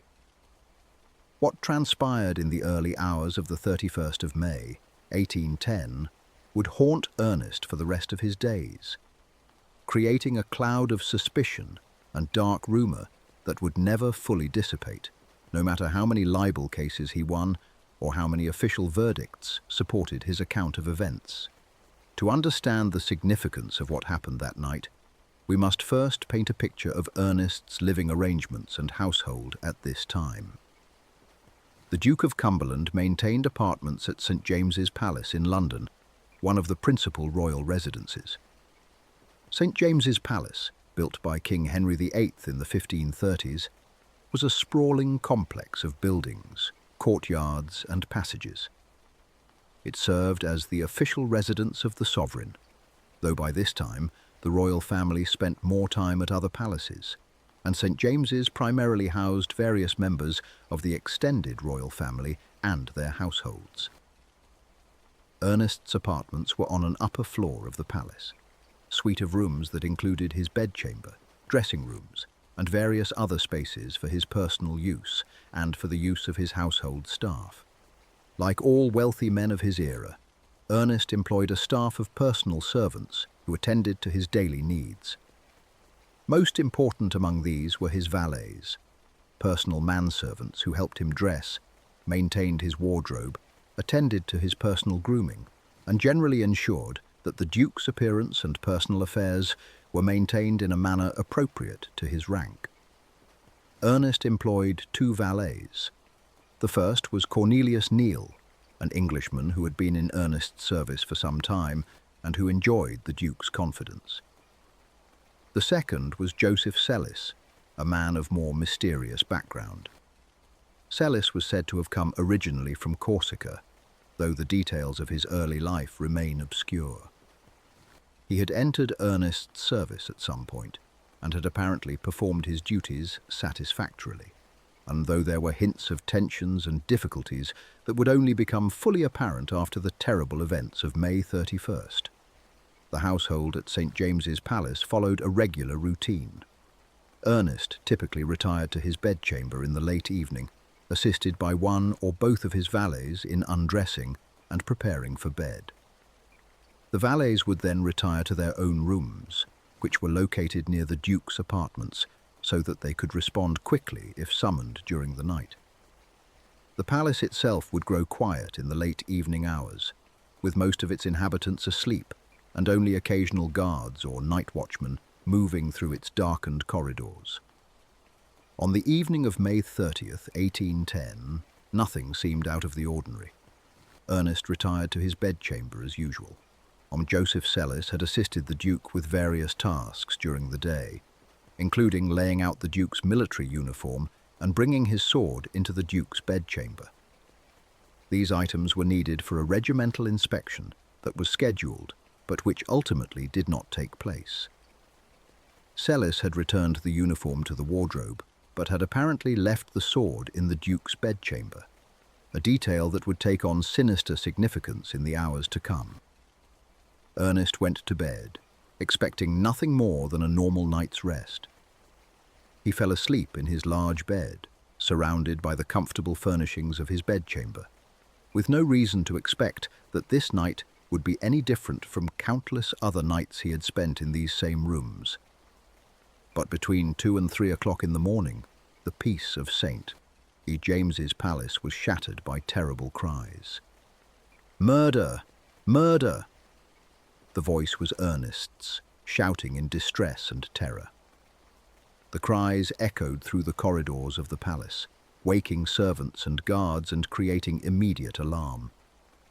According to Ernest's own account, given later when he had recovered sufficiently to describe what had happened, He had been awakened from sleep by being struck violently on the head multiple times with a heavy object. Dazed and in terrible pain, he had struggled to understand what was happening. In the darkness of his bedchamber, lit only by whatever moonlight might have filtered through the windows, he could not immediately see his attacker. Ernest managed to get out of his bed, despite his injuries and his confusion. He made his way toward the door of his bedchamber, and trying to escape from whoever or whatever was attacking him. But at the doorway he was struck again, this time in the leg, with what he believed was a sword or saber. The blade cut into his leg, causing a painful wound and further disorienting the Duke. Cornelius Neal, sleeping in a room adjacent to Ernest's bedchamber, heard his master's cries for help. He leaped from his own bed and rushed to the Duke's assistance, finding Ernest bleeding from multiple wounds. The Duke's head bore several severe injuries where he had been struck. Blood ran down his face from gashes in his scalp and forehead. His leg was wounded where the blade had cut him. Most alarming was a wound to the Duke's head that appeared to have been struck with the flat side of a sword blade, with such force that it had split through the skin and into the skull beneath. Yet Ernest, despite his wounds and his obvious pain and confusion, was conscious and able to speak. He told Neal that murderers had been in his bedchamber, that he had been attacked while he slept, and that his assailants might still be nearby. The Duke was in genuine fear for his life, believing that the attack might resume at any moment. Neal armed himself with a fire poker, the first weapon that came to hand, and began to search the Duke's apartments, looking for the attackers. As he moved through the darkened rooms, his foot struck something lying on the floor. Looking down, he discovered one of the Duke's own swords, recently sharpened, lying in the passage outside the Duke's bedchamber. This sword would become a crucial piece of evidence in what followed. The alarm was quickly raised throughout the palace. Other members of the household staff arrived, roused by the commotion and the Duke's cries. Guards came running, fearing that some intruder had broken into the palace and attacked the Duke. A physician was urgently summoned to attend to Ernest's wounds. The Duke was helped to a place where he could sit or lie down while his injuries were examined and treated. As the household staff began to assess the situation and to account for everyone, they made a disturbing discovery. Joseph Sellis, the Duke's other valet, was missing. No one had seen him since he had retired to his own room the previous evening. His door was closed, and when servants knocked on it and called his name, there was no response. Growing increasingly alarmed, the servants tried Sellis's door and found it locked from the inside. This was unusual but not necessarily sinister. People often locked their bedroom doors at night for privacy and security. But given the attack on the Duke and Sellis's unexplained absence, the locked door took on more ominous significance. The servants called Sellis's name repeatedly and pounded on the door, but still there was no response from within. Finally, the decision was made to force the door. Several men put their shoulders to it, and the lock gave way. The door swung open, and the men entered Sellis's chamber, carrying candles to illuminate the darkened room. What they found was a scene of horror. Joseph Sellis lay in his bed, but he was not asleep. He was dead, and the manner of his death was ghastly. His throat had been cut with such violence that the wound had penetrated through the flesh, through the muscles and blood vessels, all the way to the spine. The wound was so deep and so complete that Sellis's head was nearly severed from his body. Only the spine itself remained intact, preventing complete decapitation. Blood had soaked the bedclothes, and the surrounding area. Yet despite the horrific violence of the wound, there were few signs of a struggle. The body lay in the bed in a position that suggested Sellis had been lying down when the fatal cut was made. There was no evidence that he had attempted to fight off an attacker or to flee. The room was not in disarray. It was as if Sellis had simply allowed his throat to be cut without resistance, or as if he had cut his own throat while lying in bed.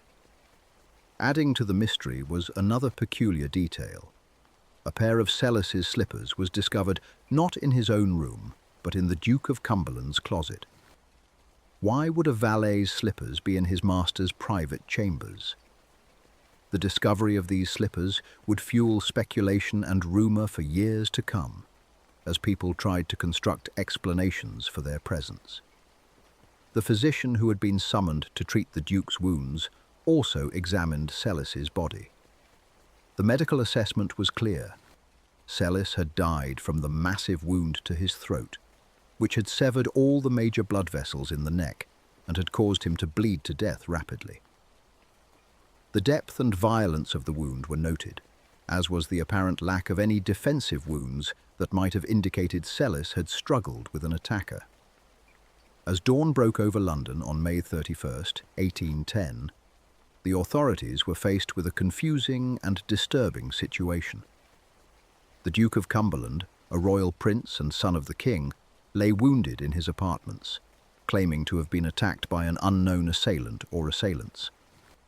His valet, Joseph Sellis, lay dead in his own room with his throat cut nearly to the point of decapitation. A recently sharpened sword, the Duke's own weapon, had been found lying in the passage between the two locations. What had happened in the dark hours of the night? Who had attacked the Duke? How had Sellis died? Were these two events connected, and if so, how? These questions demanded answers, and an official investigation would need to be conducted. An inquest was quickly convened to examine the death of Joseph Sellis and to investigate the attack on the Duke of Cumberland. As coroners' inquests in early 19th century England were formal legal proceedings, though less elaborate than a criminal trial. A coroner, an official charged with investigating suspicious or unexplained deaths, would summon a jury of local men to hear evidence and to render a verdict on the cause and manner of death. The inquest into Sellis's death heard testimony from various members of the Duke's household. Cornelius Neal described hearing the Duke's cries for help, finding him wounded, and discovering the sword lying in the passage. Other servants described what they had seen and heard during the night. The housekeeper gave her account of events. The guards who had responded to the alarm testified about what they had found when they arrived on the scene, as the physicians who had examined both the Duke's wounds and Sellis's body gave crucial medical testimony. They described the nature and severity of the Duke's injuries, multiple blows to the head, including one that had split through the skull, and a wound to the leg consistent with a sword cut. They described Sellis's wound in detail, the depth of the cut, the violence with which it had been inflicted, the fact that it had penetrated to the spine. The Duke himself, once he had recovered sufficiently from his wounds, gave his own testimony about what had happened. He described being awakened by blows to his head, struggling to escape, being struck in the leg near the doorway, and calling for help. He maintained that he had been the victim of an assassination attempt, and that he had no knowledge of how or why Sellis had died. And after hearing all this evidence and deliberating on what it meant, the coroner's jury reached their verdict. They concluded unanimously that Joseph Sellis, in a fit of madness or temporary insanity, had attacked the Duke of Cumberland with intent to murder him. When the attack failed, and Sellis realized that he had wounded but not killed the Duke, and that the alarm had been raised, he had fled back to his own room, locked himself in, and taken his own life by cutting his own throat with a razor. The jury's verdict was clear. The Duke was the victim of an assassination attempt, and Sellis was both the attacker and, ultimately, a suicide. This was the official verdict, rendered by a properly constituted legal proceeding, after hearing sworn testimony from witnesses and examining physical evidence. It remained the legal conclusion of the matter. There was no criminal trial because the alleged perpetrator was dead. The case was closed, at least officially. But the verdict satisfied almost no one outside the walls of St. James's Palace. From the moment news of the incident became public, alternative theories and explanations began to circulate. The radical press, opposition politicians, and those who already harbored suspicions or hostility toward the Duke of Cumberland immediately began to suggest that the official account was false and that the Duke was somehow responsible for Sellis's death. Several alternative theories gained wide circulation. One of the most prevalent suggested that the Duke had been having an affair with Mrs. Sellis, Joseph Sellis's wife. In this version of events, Aunt Sellis had discovered the affair and had attacked the Duke in a rage of jealous fury. The attack had failed, but the Duke, rather than simply defending himself, had then murdered Sellis in retaliation and had cut his throat to make it look like suicide. The slippers in the Duke's closet were explained as evidence that Sellis had discovered them there, proof of his wife's visits to the Duke's private chambers. A variation on this theory suggested that the Duke and Mrs. Sellis had not merely been having an affair, but that Sellis had actually caught them together in flagrante delicto, in the very act of adultery. The attack on the Duke had been Sellis's immediate and understandable response to finding his master in bed with his wife. The Duke had then killed Sellis to prevent this humiliating scandal from becoming public knowledge. Even darker theories suggested not adultery, but homosexual relationships as the key to understanding the night's events. Some versions suggested that the Duke and Sellis had been lovers until Cornelius Neil arrived in the household and supplanted Sellis in the Duke's affections. Sellis, jealous and angry at being replaced, had discovered the Duke and Neil together in what contemporary language delicately termed an improper and unnatural situation. His attack on the Duke had been motivated by this discovery and by his rage at being cast aside. Another variant suggested that the Duke and Neil were indeed lovers, but that Sellis had discovered this relationship and had threatened to expose them.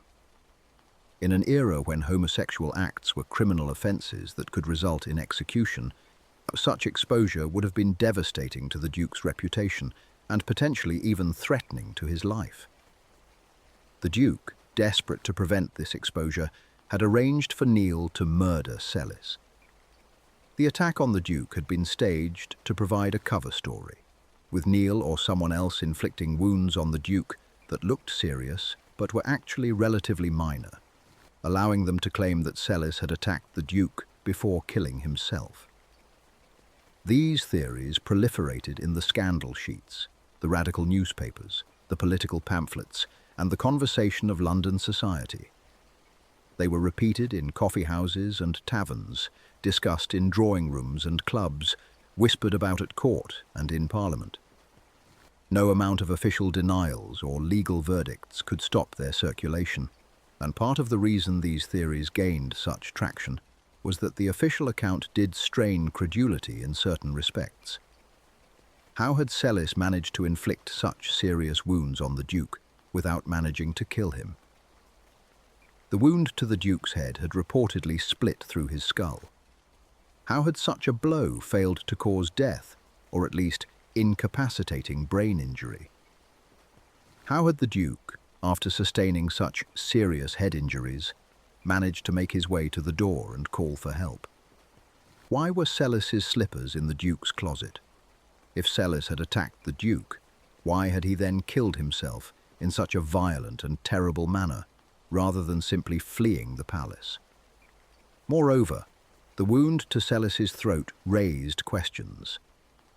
Could a person really cut their own throat so deeply that the wound penetrated to the spine? As this required not only extreme force, but also a steady hand and determination that seemed difficult to reconcile with the panic and fear that would presumably grip someone who had just attempted murder and failed. Medical experts at the time were divided on whether such a wound could be self-inflicted. though some maintained that it was possible for someone determined to end their life.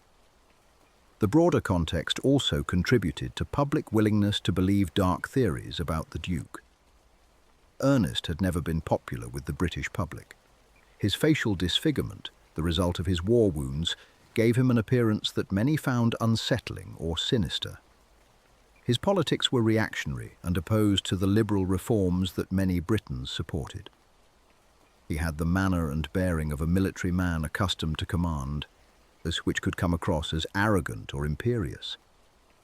And unlike his elder brothers, who conducted their romantic affairs quite publicly and whose mistresses were well known, Ernest's private life was relatively opaque. People feared what they could not see and assumed the worst about what might be happening behind the locked doors of the Duke's private chambers. Some historians have suggested that Ernest's unpopularity and the readiness of people to believe the worst of him stemmed partly from the fact that he did not conduct his love life in the public manner of his brothers. The Prince of Wales, later George IV, had his very public relationship with Mrs. Maria Fitzherbert, whom he had married in an illegal ceremony, and later his disastrous marriage to Caroline of Brunswick, whereas the Duke of York had separated from his wife and lived openly with his mistresses. The Duke of Clarence, later William IV, had lived for decades with the actress Dorothea Jordan, fathering 10 illegitimate children with her. These public liaisons, while scandalous in their own ways, at least gave people a sense that they understood these princes' private lives. Ernest, by contrast, kept his personal affairs private. He had not married as of 1810, and if he had mistresses or romantic entanglements, they were not publicly known. According to the historians Roger Fulford and John van der Keister, this privacy made people suspicious. They feared what vices might be concealed behind those locked doors, and assumed that if Ernest was keeping his private life secret, and it must be because what he was doing was too terrible to be revealed. The Duke himself, devastated by the attack and recovering from his wounds, was also distressed by the public reaction to the incident. He had been the victim of an assassination attempt, or so the official verdict stated, yet he found himself transformed in the public imagination into a suspected murderer and deviant. Rather than receiving sympathy for his injuries, he faced suspicion and accusation. The scandal would not die down. In the months and years that followed, various individuals published articles, pamphlets and books accusing the Duke of having murdered Sellis, or at least suggesting that the official account was false and that some darker truth was being concealed. Ernest took legal action against some of these accusers, to prosecuting them for libel and criminal defamation. In 1813, just 3 years after the incident, a man named Henry White was prosecuted for publishing rumours about the Duke's guilt. White was convicted and sentenced to 15 months' imprisonment and fined £200, a very substantial sum in early 19th century England. The trial and conviction sent a message that publishing accusations against the Duke carried serious legal consequences. But the prosecutions and convictions did little to stop the rumours.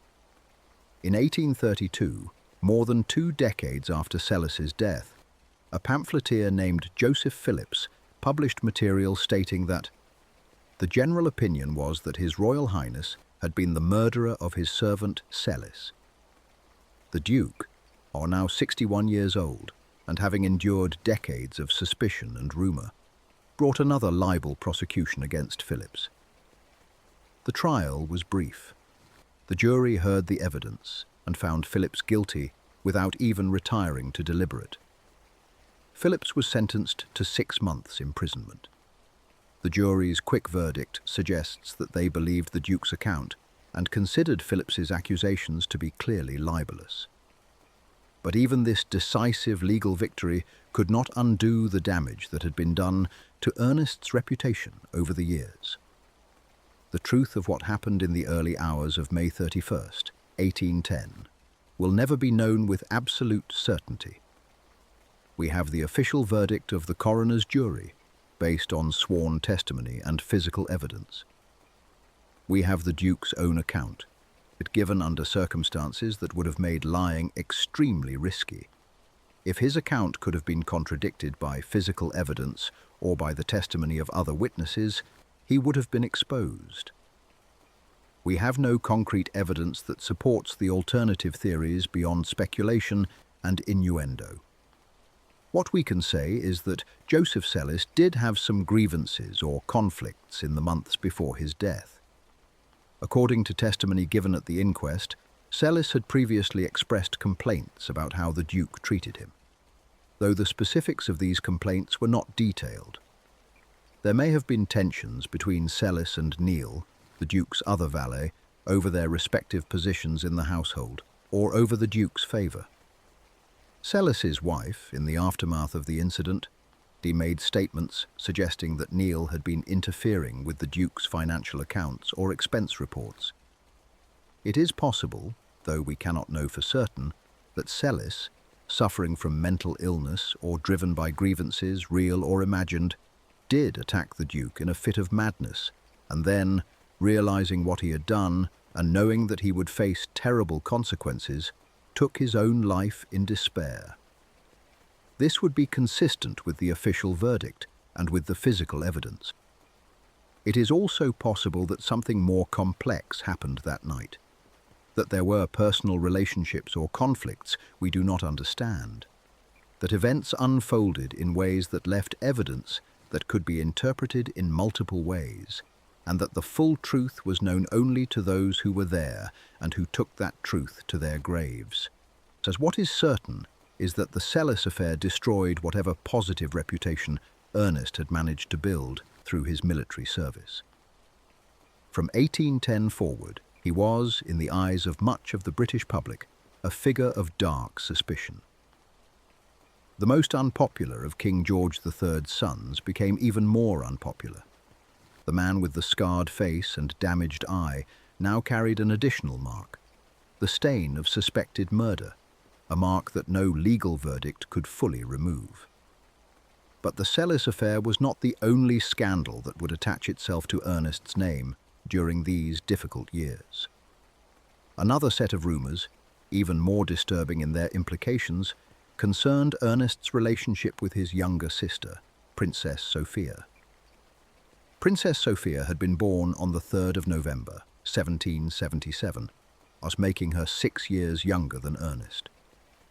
She was one of the 6 daughters that King George III and Queen Charlotte had raised, and like her sisters, she had lived a life of considerable restriction and frustration.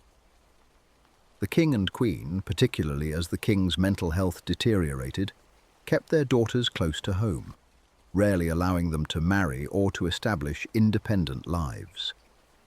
By the early 1800s, Princess Sophia was in her mid-20s, well past the age when most aristocratic women of her era would have married.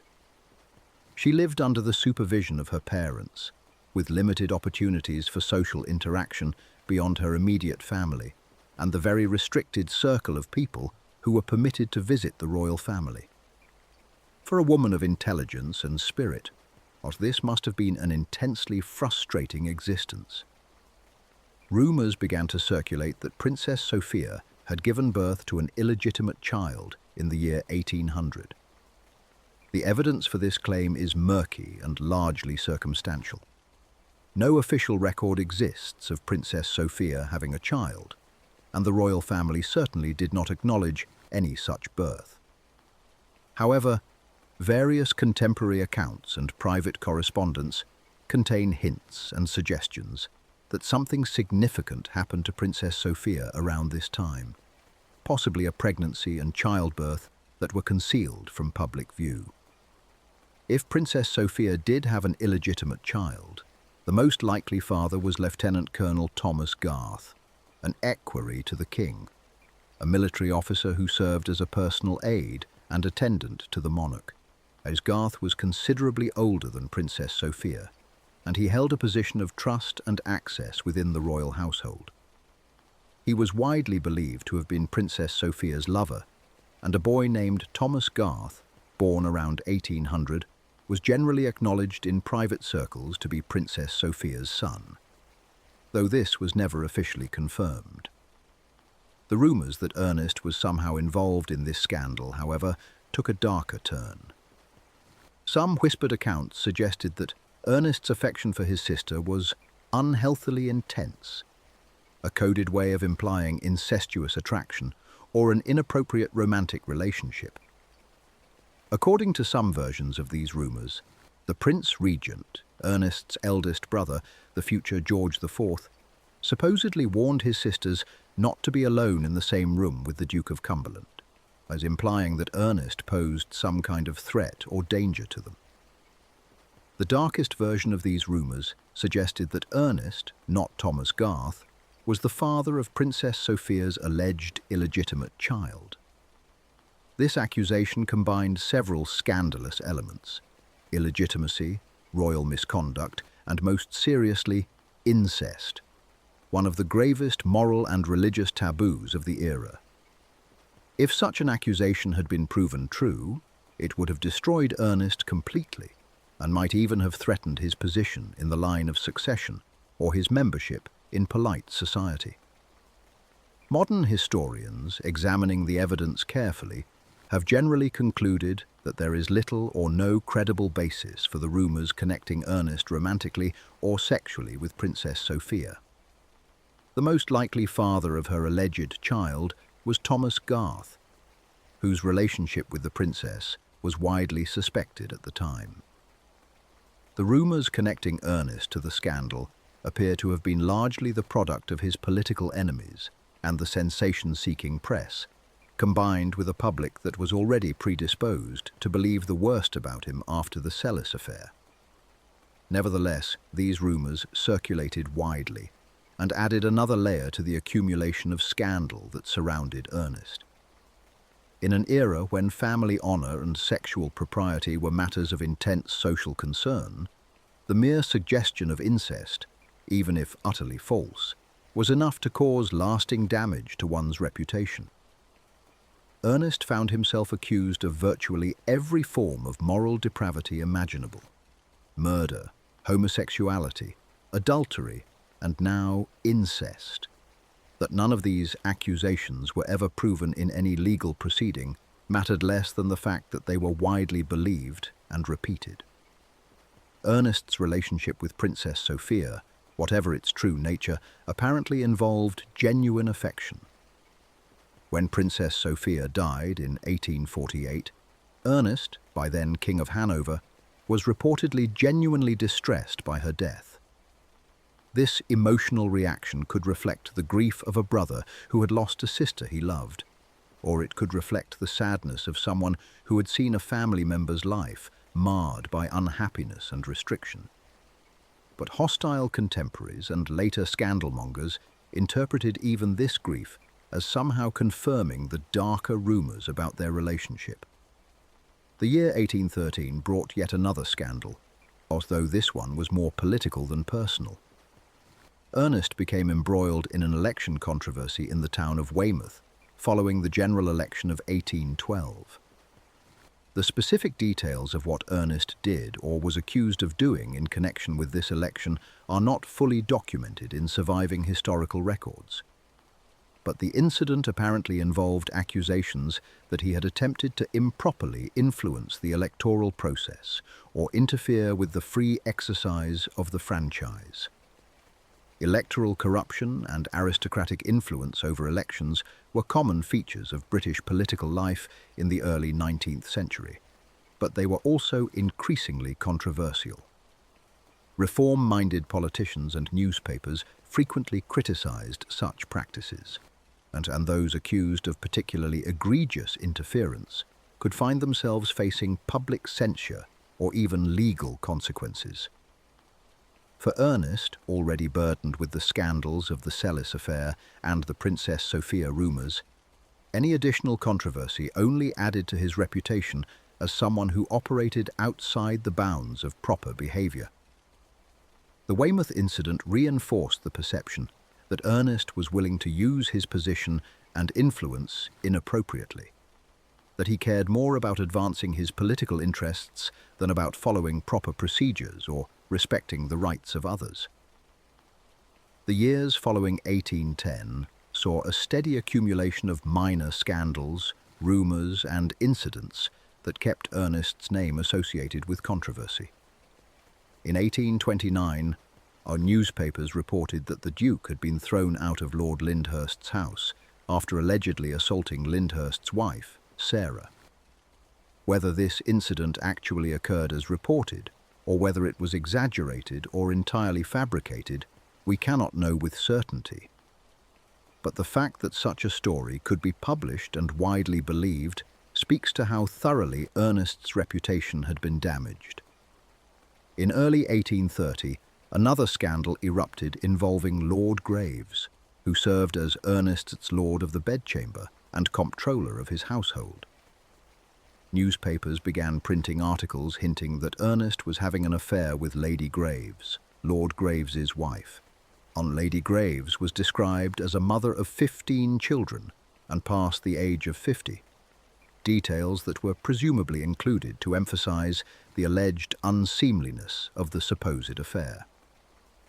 In February 1830, Lord Graves wrote a note to his wife expressing his confidence in her innocence and then cut his own throat with a razor, dying from the self-inflicted wound.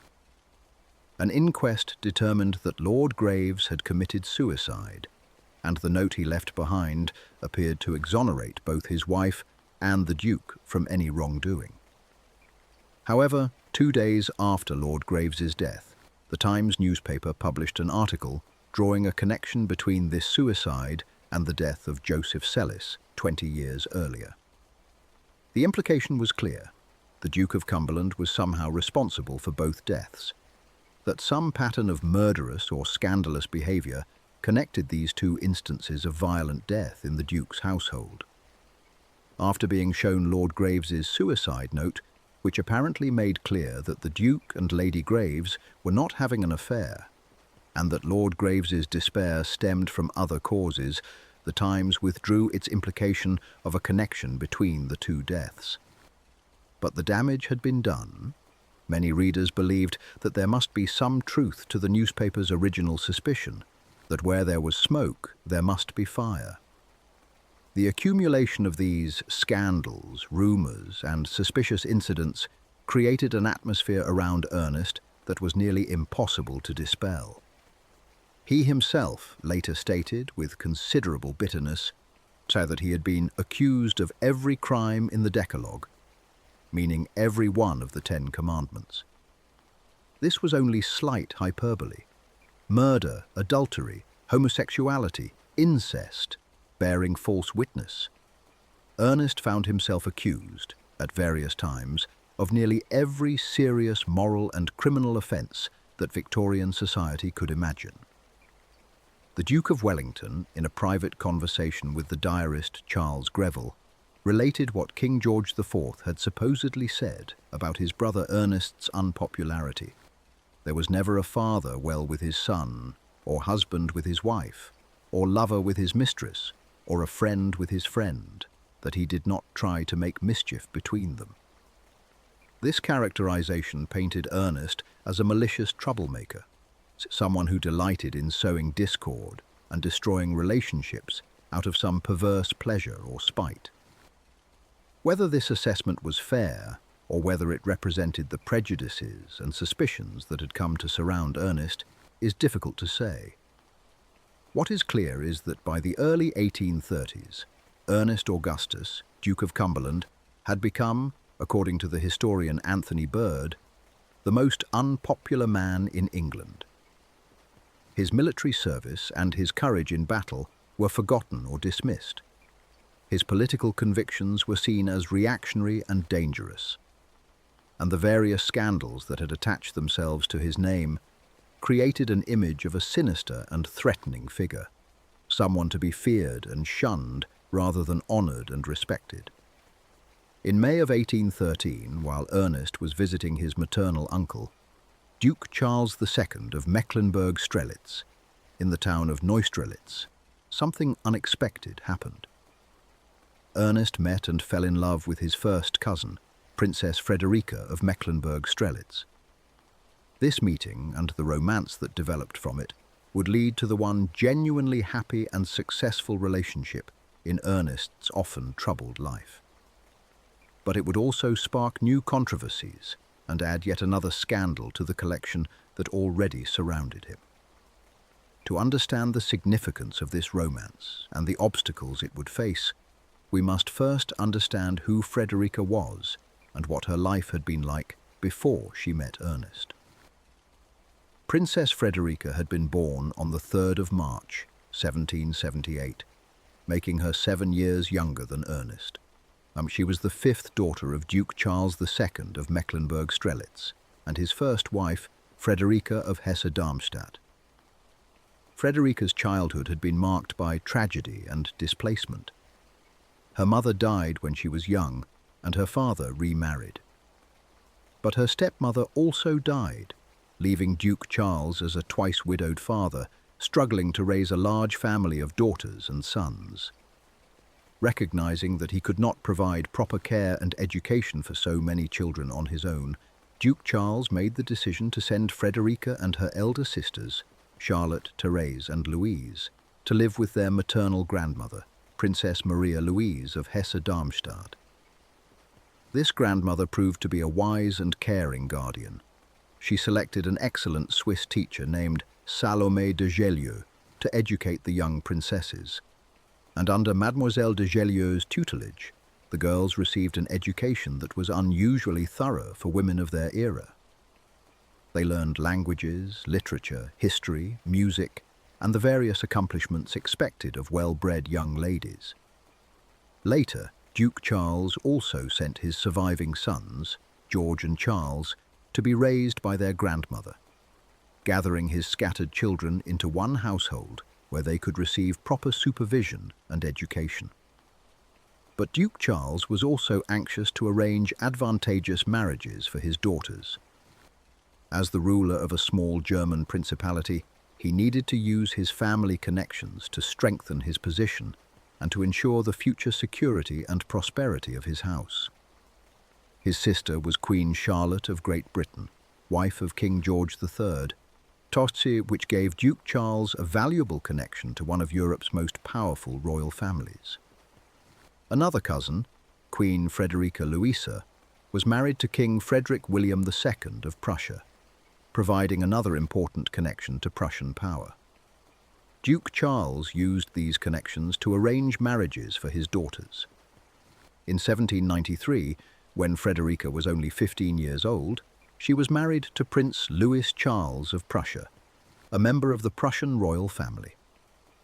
The marriage had been carefully orchestrated, with the young Mecklenburg-Strelitz princesses, coincidentally, meeting King Frederick William II at the Prussian Theatre in Frankfurt am Main, where the king was immediately captivated by the grace and charm of the young women. The marriage negotiations proceeded quickly. Then Frederica's elder sister Louise was to marry the Prussian crown prince, while Frederica herself was to marry Prince Louis Charles, a younger member of the royal house. For a princess from a minor German duchy, marriage into the Prussian royal family represented a significant elevation in status and a connection to one of the great powers of Europe. But the marriage proved deeply unhappy from the start. Prince Louis Charles was an unfaithful husband who spent much of his time with mistresses, showing little regard for his young wife. Frederica, stuck in a loveless marriage, was left largely to her own devices.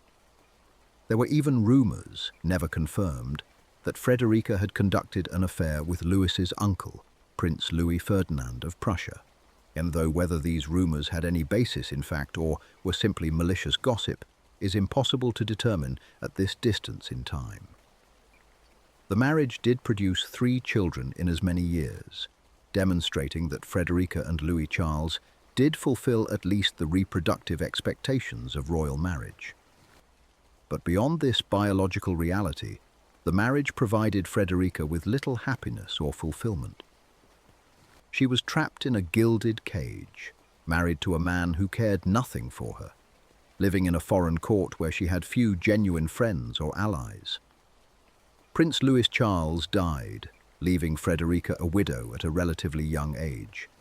But her marital tribulations were far from over. In 1797, Frederica became unofficially engaged to Prince Adolphus, Duke of Cambridge, one of Ernest's younger brothers. This engagement would have brought Frederica into the British royal family and would have connected her to her aunt, Queen Charlotte. Though it's worth noting that Queen Charlotte was apparently not enthusiastic about the match. The exact circumstances of how and why this engagement ended are not entirely clear. Some accounts suggest that Prince Adolphus honorably offered to release Frederica from the engagement, allowing her to pursue other opportunities. Other versions, particularly those believed by Queen Charlotte, suggested that Frederica had jilted Adolphus, breaking off the engagement when she became attracted to another man. Given Queen Charlotte's later fierce opposition to Frederica, it seems likely that the Queen believed Frederica had treated her son badly. What is clear is that in 1798, Frederica became pregnant, and the father was Prince Friedrich Wilhelm of Solms-Braunfels. To avoid scandal, the couple married quickly, and Frederica gave birth to a daughter 2 months later, in February 1799. Tragically, this infant lived only 8 months before dying, adding bereavement to the difficulties of Frederica's second marriage. Prince Friedrich Wilhelm proved to be an even worse husband than Prince Louis Charles had been. Friedrich Wilhelm was an alcoholic who had to resign his military positions due to his drinking and health problems. He lost his income, and the couple found themselves in financial difficulties. The situation became so dire that Friedrich Wilhelm's own brother, William Christian, Prince of Solms-Braunfels, advised Frederica to seek a divorce, an extraordinary step in an era when divorce was extremely rare and carried significant social stigma. Frederica initially resisted the idea of divorce, despite the misery of her marriage. She had already been widowed once and had survived a broken engagement. The prospect of a divorce, which would further complicate her marital history and potentially damage her reputation even more, must have seemed daunting. But the situation with Friedrich Wilhelm was simply untenable. His alcoholism was destroying both his health and any possibility of a normal married life. When Ernest visited his uncle Duke Charles in Neustrelitz in May 1813, he encountered Frederica during a difficult period in her life.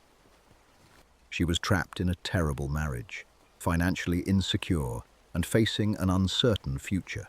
What Ernest, for his part, was a 42-year-old bachelor, scarred by war and by scandal, unpopular in England, and without prospects for a conventional happy marriage to a suitable princess. Perhaps it was precisely because both of them had experienced hardship and disappointment that they were able to recognize in each other kindred spirits. Ernest fell in love with Frederica, and she reciprocated his feelings. Here was a man who had proven his courage in battle, who bore the visible marks of his service to his family and country, and who, despite all the scandals and accusations, treated her with genuine affection and respect. For Ernest, here was a woman who had survived multiple marriages, who had known loss and disappointment, and who was willing to see past his scarred face and damaged reputation to the man beneath.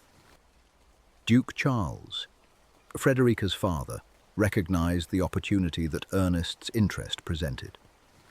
An engagement or marriage to an English prince, even one as controversial as Ernest, would be a significant coup for his daughter and for his family. He made it clear to Frederica that he saw this as a great opportunity for her, and that he supported the potential match. He encouraged her to consider Ernest's suit seriously, and to think about the benefits such a marriage might bring. Frederica did consider Ernest's suit, and during the months that followed, she came to the decision that this was indeed what she wanted. She asked King Frederick William III of Prussia for permission to divorce Prince Friedrich Wilhelm of Solms-Braunfels, citing the hopelessness of the marriage and her desire to remarry. But before the divorce proceedings could be completed, and Prince Friedrich Wilhelm died in April 1814, making divorce unnecessary. Frederica was free, but if Frederica was free to marry Ernest legally, that did not mean the path to marriage would be smooth.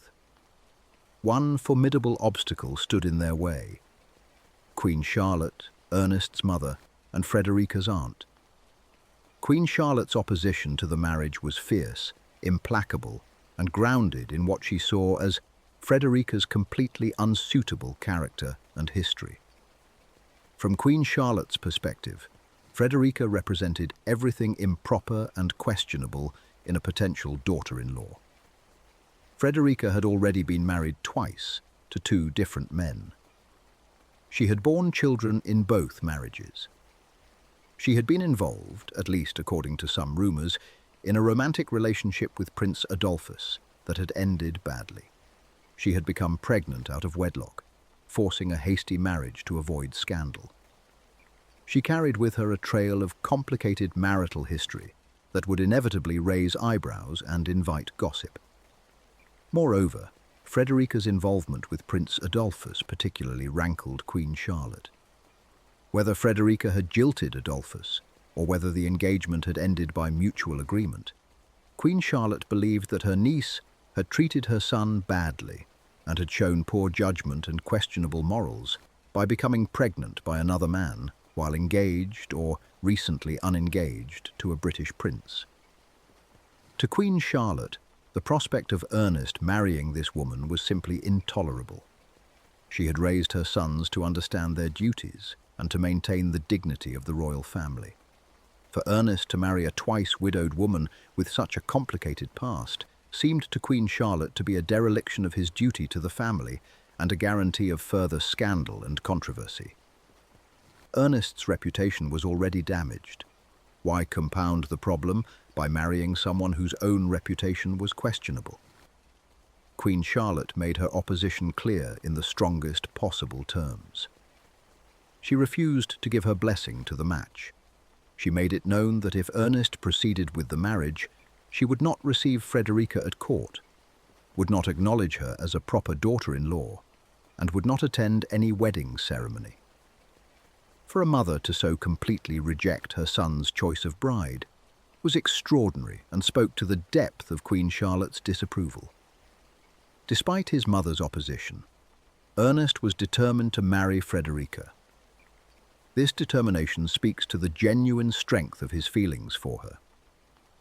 Ernest had lived for more than 40 years without marrying, suggesting that he was not desperate for a wife at any cost.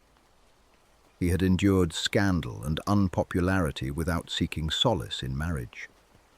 But now, having found a woman he truly loved and who loved him in return, he was unwilling to surrender his happiness to please his mother, however much he might have wished for her approval.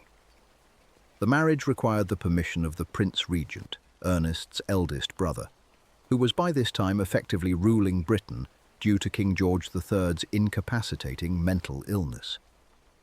The Prince Regent, while perhaps sympathetic to his mother's concerns, was also willing to allow Ernest to make his own choice. He gave his permission for the marriage, providing the formal royal consent that was necessary under British law for members of the royal family to marry. The Privy Council, the body of advisers who assisted the Prince Regent in governing, also supported allowing the marriage. The council was relieved to see at least one more of King George III's sons enter into a legal marriage, even if the bride's history was complicated. The deaths of Princess Charlotte in 1817 and the subsequent race for an heir among the king's sons had created a succession crisis. The Prince Regent's own marriage was a disaster, and his only legitimate child was dead. The Duke of York was estranged from his wife and had no children.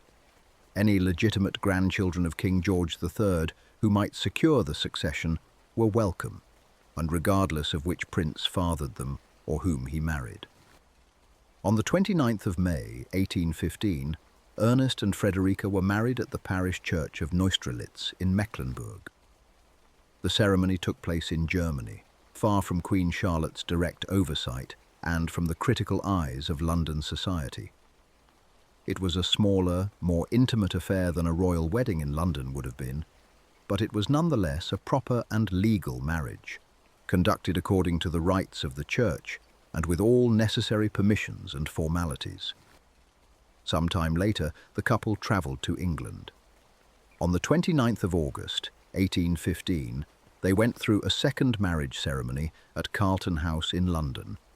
This second ceremony was necessary to ensure that the marriage was recognised under British law, and that any children born of the union would be considered legitimate under British succession laws. The laws governing royal marriages were complex, and conducting ceremonies in multiple jurisdictions helped ensure that no legal complications would arise later. But Queen Charlotte's attitude remained unchanged. She refused to attend her son's wedding at Carlton House. She refused to receive Frederica when the newlyweds attempted to pay their respects at court. She made it abundantly clear that she did not accept this marriage and would not acknowledge Frederica as her daughter-in-law. Queen Charlotte's brother, the Grand Duke of Mecklenburg-Strelitz, and Frederica's father, and travelled to England partly to attend his daughter's second wedding ceremony, and partly to visit his sister and attempt to reconcile her to the marriage. The Grand Duke hoped that he could persuade Queen Charlotte to soften her attitude, to accept what could not be changed, and to welcome Frederica into the family with at least some measure of grace. The visit did not go well. The Grand Duke and Queen Charlotte apparently had a serious disagreement, possibly an argument about Frederica and the marriage. After returning to Germany, the Grand Duke followed up with a letter to his sister, presumably trying to explain his position or to further plead his daughter's case. But this letter only made things worse.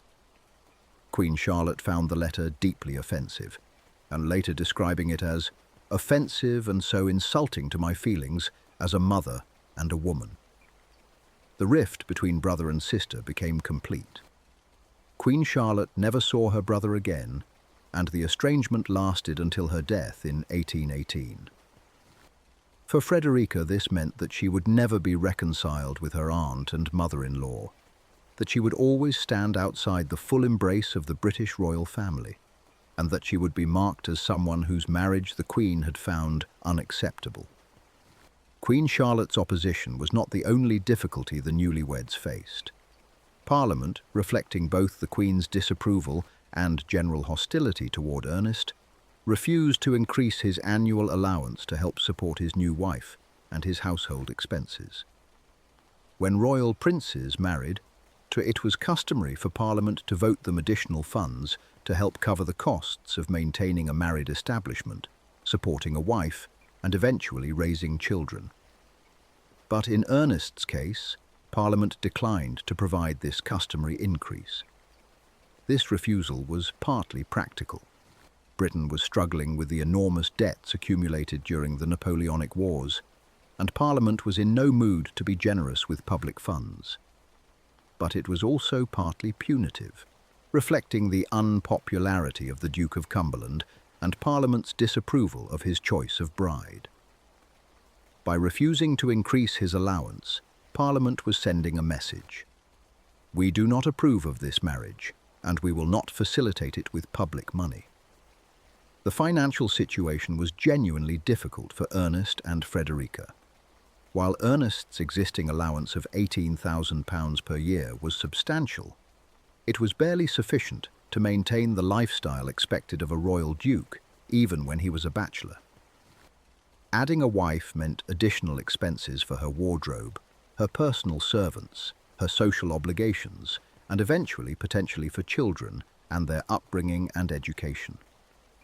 Without the expected parliamentary increase, the couple would struggle to make ends meet while maintaining appearances appropriate to their rank. But the financial difficulties were perhaps less important than the broader message that Ernest and Frederica were receiving from the British establishment. Queen Charlotte had made clear that Frederica was not welcome, and Parliament had demonstrated that the marriage would receive no support from the nation's elected representatives. The British press continued to publish scandalous stories and accusations about Ernest. London society, always ready to gossip and to ostracize those who had fallen from favour, treated the couple with coolness at best and open hostility at worst.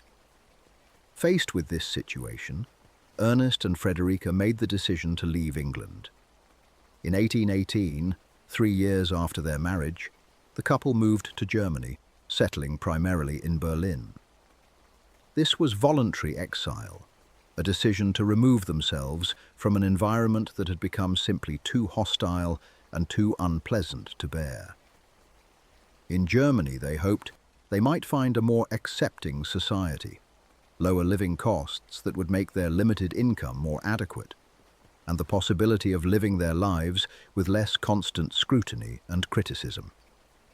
Queen Charlotte died on the 17th of November, 1818, at Dutch House in Surrey, which is now known as Kew Palace. She died in the presence of her eldest son, the Prince Regent, who was holding her hand as she sat in an armchair. Despite her long illness and the approach of death, Queen Charlotte died unreconciled with Ernest and Frederica. She had never received her daughter-in-law, never acknowledged the marriage with anything approaching approval, and never relented in her opposition to the match. For Ernest, this meant that his relationship with his mother ended on terms of estrangement and disappointment, a sad conclusion to a relationship that had undoubtedly been affectionate in his childhood. Ernest and Frederica remained in Germany throughout the years that followed, living in what was effectively voluntary exile from Britain.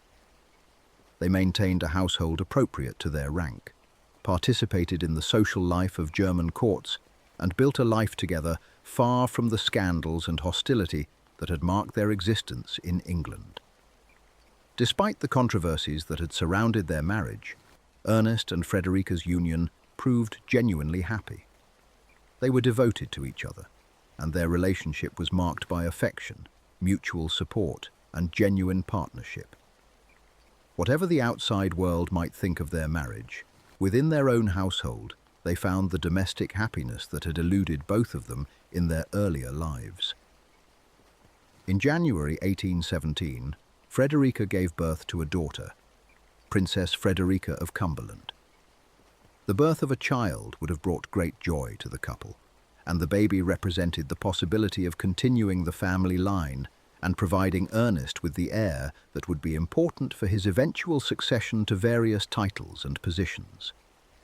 But this joy was short-lived and turned to heartbreak. The infant was stillborn, never drawing breath in this world. Frederica and Ernest had to endure the grief of losing their first child together before ever having the chance to know her. This loss must have been devastating for both parents, but particularly for Frederica, who had already lost children from her previous marriages.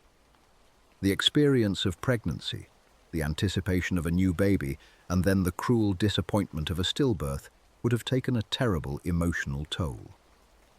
Ernest, too, then would have grieved for the daughter he would never know, and worried about his wife's health and emotional well-being after such a traumatic experience. But Frederica became pregnant again, and this time the outcome was happier. On the 27th of May, 1819, at the couple's residence in Berlin, Frederica gave birth to a healthy son. The infant was christened Prince George of Cumberland, and his birth brought joy not only to his parents, but also held significant implications for the British royal succession. To understand the importance of Prince George's birth, we must step back and consider the situation facing the House of Hanover in 1819. King George III, Ernest's father, had fathered 15 children with Queen Charlotte, an extraordinarily large royal family by any standard. And yet by 1817, despite this abundance of offspring, not a single legitimate grandchild had survived to secure the succession into the next generation. The Prince of Wales, the heir to the throne, had married Princess Caroline of Brunswick in 1795, in a marriage that proved to be an absolute disaster. The couple detested each other almost from their first meeting, and after the birth of their only child, Princess Charlotte, in January 1796, they had separated and lived apart for the rest of their lives. Princess Charlotte had grown up to be a popular and beloved figure in British society, and as the only legitimate grandchild of King George III, she was expected to one day become Queen Charlotte II. But on the 6th of November, 1817, when Princess Charlotte died in childbirth at the age of 21. Her son was stillborn, and Charlotte herself died from complications of the delivery. The loss of the princess was mourned throughout Britain as a national tragedy. Beyond the personal grief felt by those who had known and loved her death created a constitutional crisis.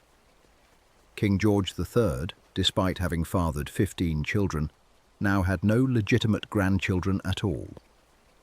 The succession beyond the current generation of his sons was entirely unclear. This situation sparked what became known as the race for an heir. The aging king's unmarried sons suddenly found themselves in a position where their potential children might inherit the throne. 3 of Ernest's brothers, Prince William, Duke of Clarence, Prince Edward, Duke of Kent, and Prince Adolphus, a Duke of Cambridge, hastened to find suitable wives and to marry in hopes of producing the heir who would secure the succession. Prince William married Princess Adelaide of Saxe-Meiningen in July 1818. Prince Edward married Princess Victoria of Saxe-Coburg-Saalfeld in the same month. Prince Adolphus would marry later. All 3 brothers were racing to produce a legitimate child who might one day wear the British crown. Prince Edward won this race, though he did not live to see the full implications of his victory. On the 24th of May, 1819, his wife, Princess Victoria of Kent, gave birth to a daughter at Kensington Palace in London. The infant was christened Alexandrina Victoria, named partly for her godfather, Tsar Alexander I of Russia, and partly for her mother. This baby girl, born to be called simply Victoria, would one day become Queen Victoria, the longest reigning British monarch of the 19th century, and the woman who would give her name to an entire era. Prince George of Cumberland was born just 3 days after Princess Victoria, on the 27th of May compared to the 24th. Those 3 days made all the difference in terms of the succession. Under British law, Princess Victoria, as the daughter of the King's 4th son, Prince Edward, Duke of Kent, ranked ahead of Prince George, who was the son of the King's 5th son, Ernest, Duke of Cumberland. The order of their fathers' births determined their own places in the succession, regardless of the fact that they were born within days of each other. Had Prince George been born first, or had Prince Edward failed to father a child, and the entire course of British history would have been different. Ernest Augustus, Duke of Cumberland, might eventually have become King of the United Kingdom, and his son George might have followed him as King George V of the United Kingdom. But as it was, Princess Victoria stood ahead of both Ernest and George in the line of succession. Nevertheless, Prince George's birth did secure Ernest's succession in at least one realm. The Kingdom of Hanover, which had been joined with the British Crown since 1714, operated under Salic law, which barred women from inheriting the throne. If Ernest ever became King of Hanover, his son George would be his heir, and the Cumberland line would continue in the Hanoverian succession, regardless of what happened with the British throne. Prince George's early years were happy, and as far as we can tell from the limited records that survive. He grew up in Germany, surrounded by German language and culture, though his parents also ensured that he learned English and maintained his connection to his British heritage. He was a beloved child, doted upon by parents who had waited a long time for a surviving heir. But tragedy struck the family again when Frederica became pregnant once more. She gave birth to another daughter, but like the first, this infant was stillborn. Once again, Ernest and Frederica had to endure the grief of losing a child, of hopes raised and then crushed. Prince George would remain their only surviving child, the sole fruit of their marriage to reach adulthood. An even greater tragedy was gradually unfolding regarding Prince George himself, as the young prince had been blind in one eye for several years, whether from birth, from some early childhood illness, or from an accident. The historical record does not make entirely clear. This was a significant disability, but with one functioning eye, George could still see, could read and write, could navigate the world, and could anticipate a relatively normal life despite his impairment. But at the age of 13, a terrible accident occurred. Again, the specific details of what happened are not well documented. Whether it was a fall, an injury during play, some kind of projectile that struck his eye, or some other cause. What matters is the result. Prince George lost the sight in his remaining good eye. The boy who had managed with one functional eye was now completely blind. For Ernest and Frederica, this must have been devastating. They had already lost 2 daughters. Now their surviving son, their only hope for continuing the family line, was condemned to live his entire life in darkness. For Prince George himself, the loss was catastrophic. He had been able to see for the first 13 years of his life, so he had memories of sight, of colours and faces, and the visual world. But from age 13 forward, all of that was gone. He would have to learn to navigate the world without vision, to rely entirely on his other senses, and to find ways to function despite a disability that was particularly limiting for someone of his social position. In an era before Braille was widely used, Louis Braille developed his system in the 1820s, but it did not gain widespread adoption for several decades. Before audiobooks or modern assistive technologies, blindness was an extraordinarily isolating and limiting condition. Prince George would need someone to read to him, to guide him when moving through unfamiliar spaces, to help him with countless daily tasks that most people took for granted. Ernest had entertained hopes that Prince George might one day marry his cousin, Princess Victoria. The 2 children were nearly the same age and stood close together in the succession. Such a marriage would have been dynastically advantageous, reuniting the British and Hanoverian thrones in the next generation, and preventing the separation that would occur if Victoria inherited Britain, while George inherited Hanover. But George's blindness made such a marriage highly unlikely. Would Victoria want to marry a blind cousin? Would her guardians approve such a match? Would the British people accept a consort who could not see? Questions also arose about whether a blind prince should be allowed to succeed to the throne of Hanover at all. Could a blind man effectively rule a kingdom? Could he review troops, conduct diplomatic meetings, oversee his government, and perform all the other duties that fell to a monarch?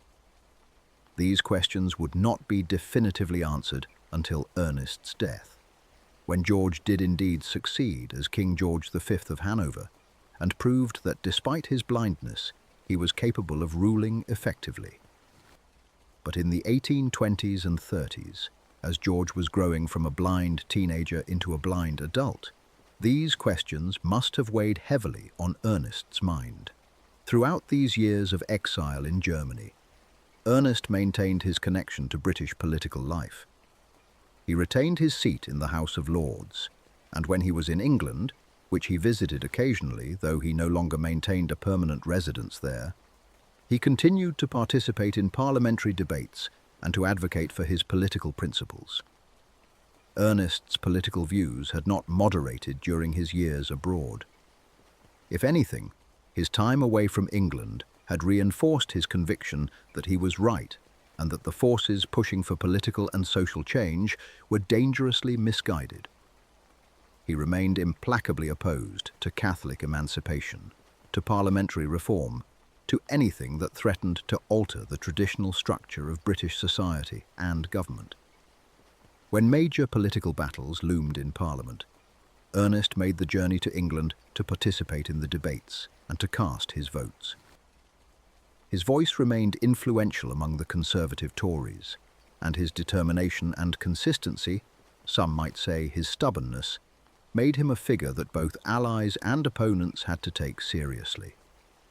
But Ernest's political influence was waning as Britain changed around him.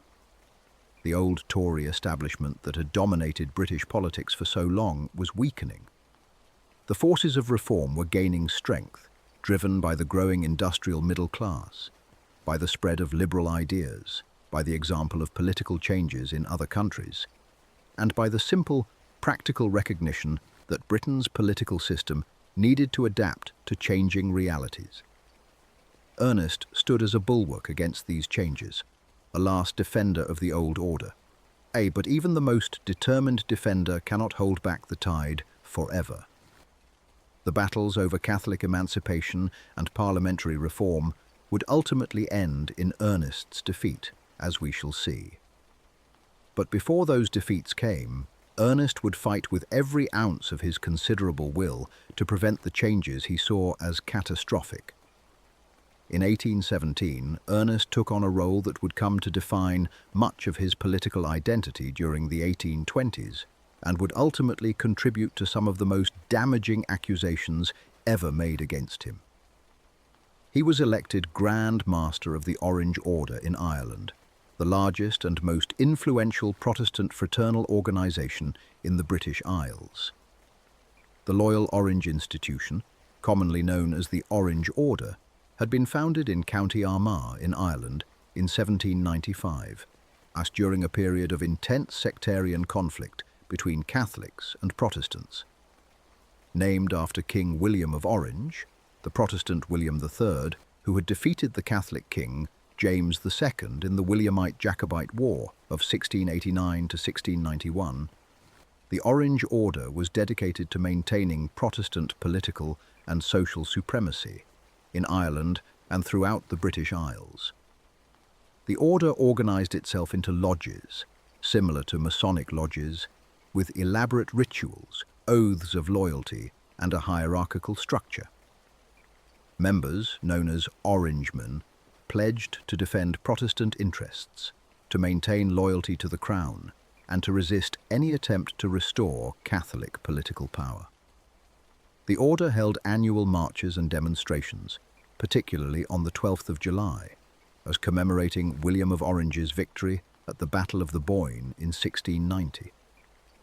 In Ireland, where Catholics formed the majority of the population but were excluded from political power and faced various legal disabilities, the Orange Order represented Protestant determination to maintain their privileged position.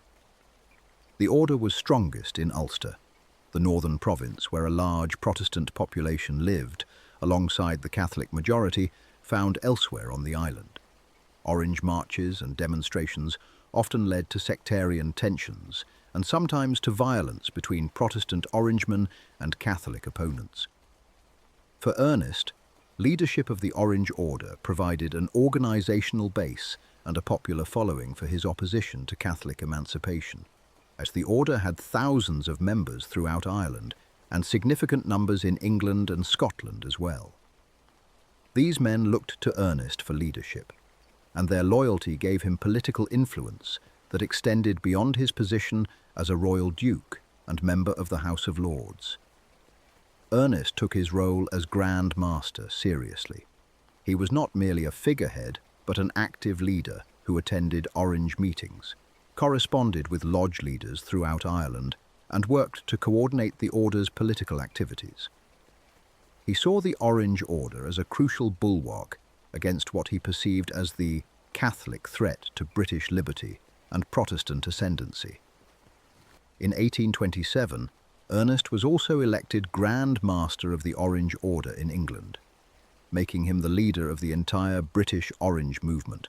Or at a Dublin meeting on September 15, 1828, he was formally elected Grand Master of Ireland as well, consolidating his position as the undisputed leader of Orangism throughout the British Isles. This leadership brought Ernest both influence and controversy. To his supporters, he was a principled defender of Protestant rights and British freedom, a royal prince who was willing to stand firm against the tide of dangerous innovation and Catholic pressure.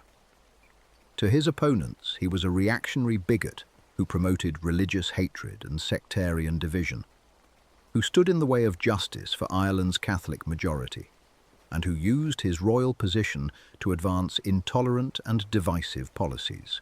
The question of Catholic emancipation had been a contentious issue in British politics for decades by the time Ernest took leadership of the Orange Order. Roman Catholics throughout the United Kingdom faced various legal disabilities that had been imposed in the wake of the Glorious Revolution of 1688. These restrictions, known collectively as the penal laws, had been designed to ensure Protestant political supremacy and to prevent Catholics from threatening the Protestant succession to the throne. By the early 19th century, many of the harshest restrictions had been removed through various Catholic relief acts. Catholics could worship freely, own property, and engage in many professions. But they still could not sit in Parliament, could not hold the highest offices of state, and faced other significant restrictions on their political participation. The movement for full Catholic emancipation, the complete removal of these remaining disabilities, gained increasing strength in the early 1800s. Liberal Whig politicians argued that religious discrimination was unjust and that Catholics, as loyal British subjects, deserved full civil and political rights. Some Tories, recognizing the practical problems caused by excluding Catholics from political life, particularly in Ireland where Catholics formed the overwhelming majority of the population, came to support emancipation as a matter of political necessity and stability. The campaign for Catholic emancipation found a brilliant and charismatic leader in Daniel O'Connell, an Irish Catholic lawyer who became known as the Liberator. O'Connell founded the Catholic Association in 1823, transforming the emancipation movement from an elite political cause into a mass popular movement. The Catholic Association organized meetings throughout Ireland, collected subscriptions from hundreds of thousands of Irish Catholics, and coordinated political pressure on the British government. O'Connell was a masterful political organizer and a powerful orator.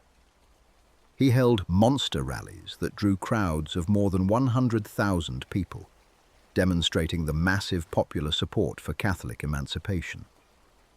He encouraged Catholic voters, those who met the property qualifications, to vote for pro-emancipation candidates regardless of their landlord's wishes, and breaking the traditional pattern of electoral deference that had allowed Protestant landlords to control Irish elections.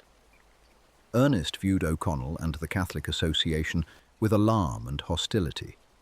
To Ernest, this was not a legitimate movement for civil rights, but a dangerous conspiracy to establish Catholic political domination, to subordinate the Church of England, and ultimately to destroy British liberty. He saw O'Connell not as a champion of justice, but as a demagogue who was stirring up the Irish Catholic masses and threatening the stability of the British state. Ernest used his position in the House of Lords and his leadership of the Orange Order to oppose Catholic emancipation with all his considerable energy and determination. He spoke in parliamentary debates, arguing that emancipation would betray the principles of the Glorious Revolution and would open the door to Catholic political power that would threaten Protestant institutions. He coordinated with Orange lodges throughout the British Isles to generate petitions, demonstrations, and political pressure against emancipation. He used his personal influence with King George IV, his eldest brother, to encourage royal opposition to any emancipation measure. The crisis came to a head in 1828 when Daniel O'Connell stood for election to Parliament in a by-election in County Clare. O'Connell was already a nationally known figure, and his candidacy created a direct confrontation over the Catholic question. His opponent was William Vesey Fitzgerald, a member of the British Cabinet and a government nominee. Fitzgerald was actually relatively sympathetic to Catholic emancipation, but he was the government's candidate, and defeating him would send a powerful political message. O'Connell won the election decisively, receiving 2,057 votes to Fitzgerald's 982. The victory was stunning and created an immediate constitutional crisis. O'Connell had been elected to Parliament by the voters of County Clare, but as a Catholic, he could not take the oath of supremacy that was required for members of Parliament.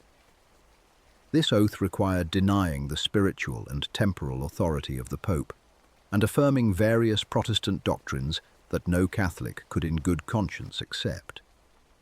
O'Connell's election thus created an impossible situation. He had been legitimately elected by the voters, but he could not legally take his seat in the House of Commons. The government could not simply ignore the election results, but allowing O'Connell to sit without taking the oath would violate the law and set a dangerous precedent. The Duke of Wellington, who had become Prime Minister in 1828, and his Home Secretary, Robert Peel, both faced this crisis with considerable anxiety. Both men had previously opposed Catholic emancipation. Wellington was a military hero, the victor of Waterloo, a committed Protestant and a conservative Tory. Peel was a skilled politician who had built his career on defending Protestant interests. Neither man wanted to support Catholic emancipation. But Wellington and Peel were also pragmatists who understood that the situation in Ireland was becoming dangerous, and O'Connell's Catholic Association had mobilised the Irish Catholic masses in a way that no previous movement had achieved. The government's intelligence reports warned of the potential for widespread unrest or even rebellion if Catholic demands continued to be refused. The presence of a Catholic majority population in Ireland that was increasingly politically mobilised and increasingly frustrated with their exclusion from power created a serious threat to public order and British control of Ireland. After careful consideration and consultation, Wellington and Peel came to the conclusion that Catholic emancipation was necessary to prevent civil unrest in Ireland and to defuse a dangerous political situation. This was not a decision made out of principle or sympathy for Catholic rights. It was a hard-headed political calculation that granting emancipation was less dangerous than continuing to refuse it. But changing course on such a major issue would not be easy. The King, George IV, was strongly opposed to Catholic emancipation. He had inherited his father's staunch Protestant convictions and believed that emancipation would violate his coronation oath to defend the Protestant faith. Moreover, many Tory members of Parliament, particularly those most conservative in their views, remained firmly opposed to any change in the Catholic laws. Ernest Augustus, Duke of Cumberland, stood at the forefront of this opposition.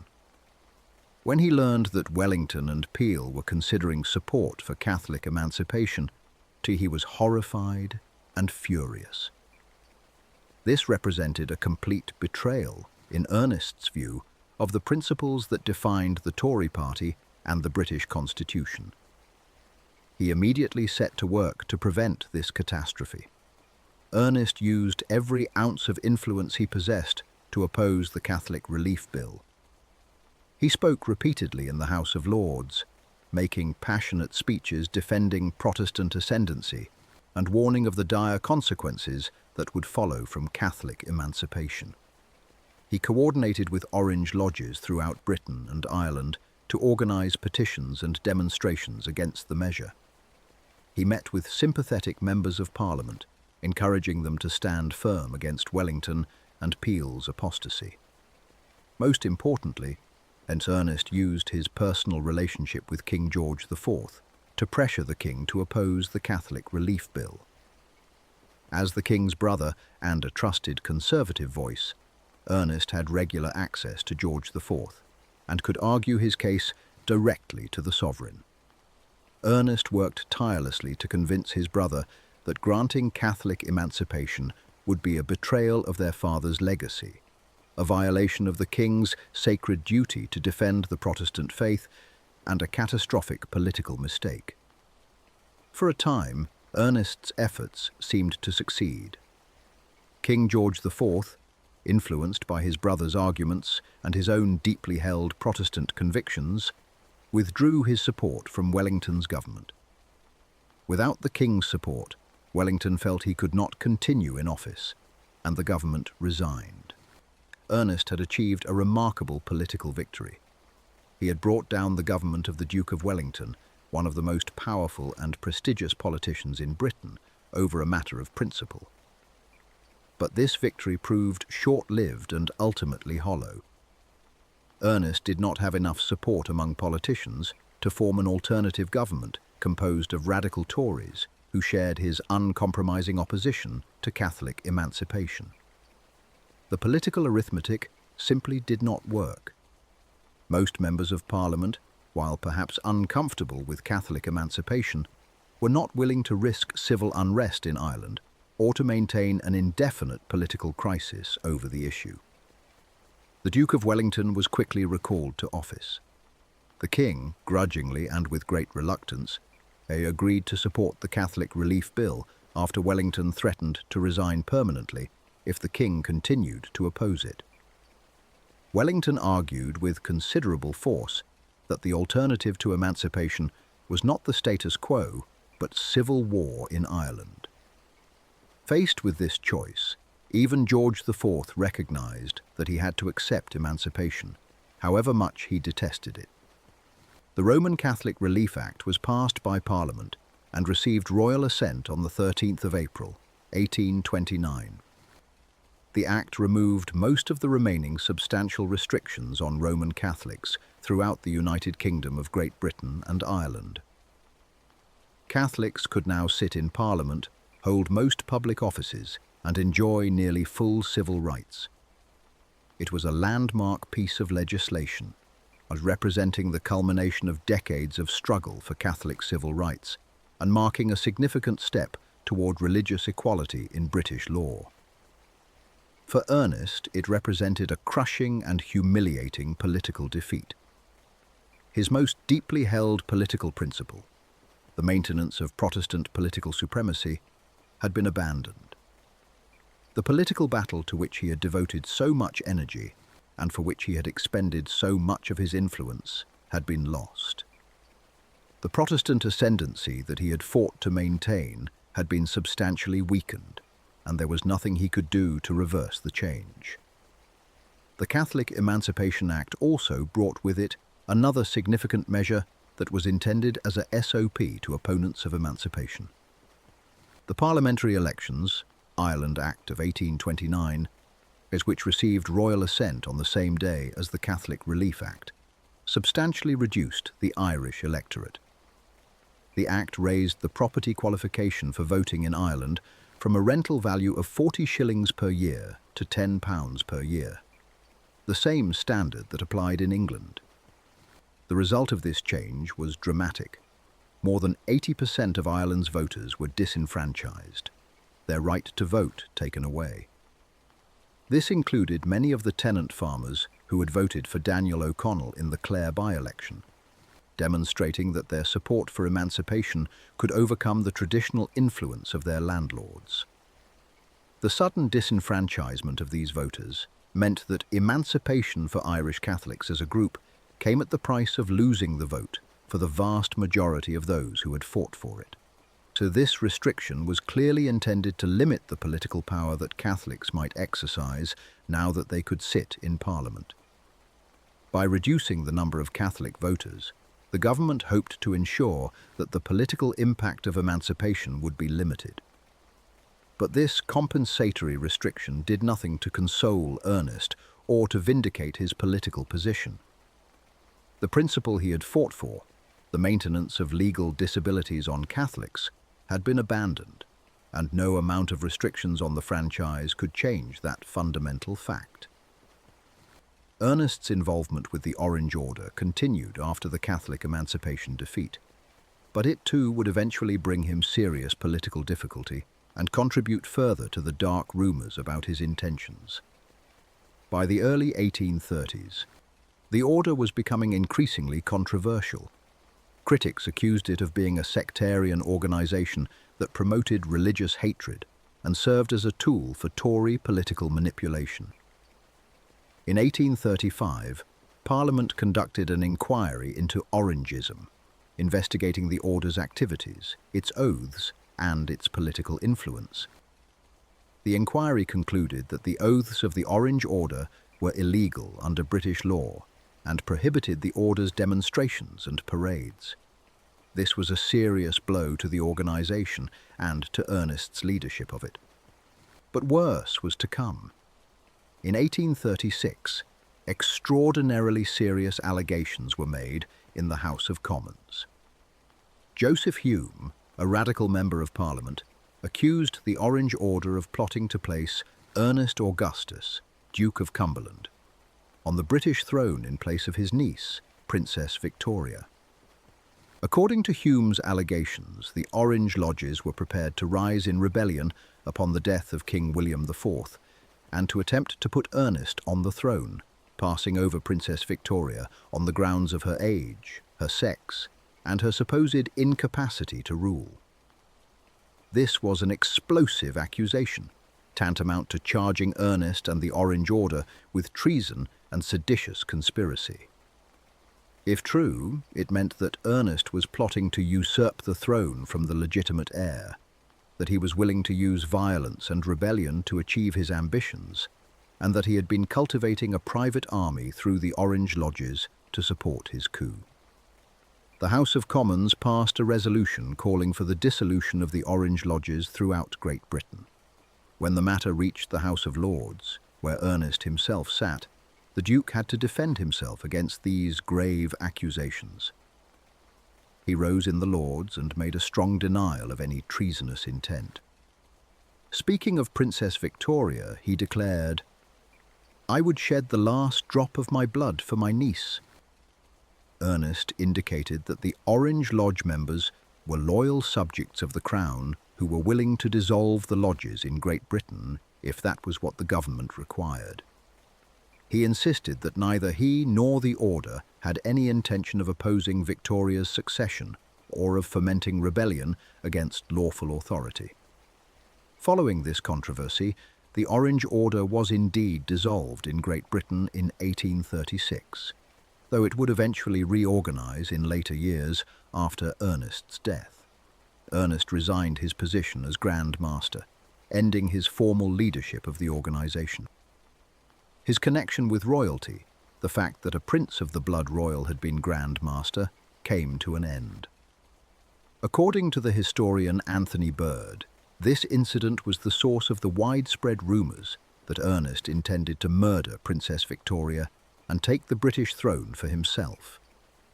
Once the suggestion had been planted that Ernest might be willing to usurp the throne by force, it was a short step to imagining that he might be willing to remove his niece through assassination. These rumors seem to have had no basis in fact.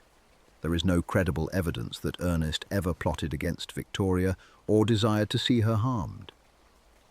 But given Ernest's unpopularity and sinister reputation, such rumors found fertile ground. The young Princess Victoria and her mother, the Duchess of Kent, apparently took the rumors seriously enough to be concerned. The Duchess was worried about Ernest's behavior and suspected him of making attempts to damage Victoria's reputation or to remove her from the line of succession through political manipulation, if not through violence.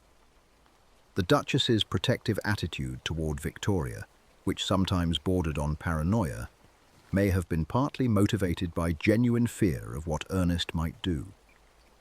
In later years, after Victoria had safely become queen and Ernest had peacefully departed to become King of Hanover, Victoria herself dismissed the rumors of a plot as entirely untrue.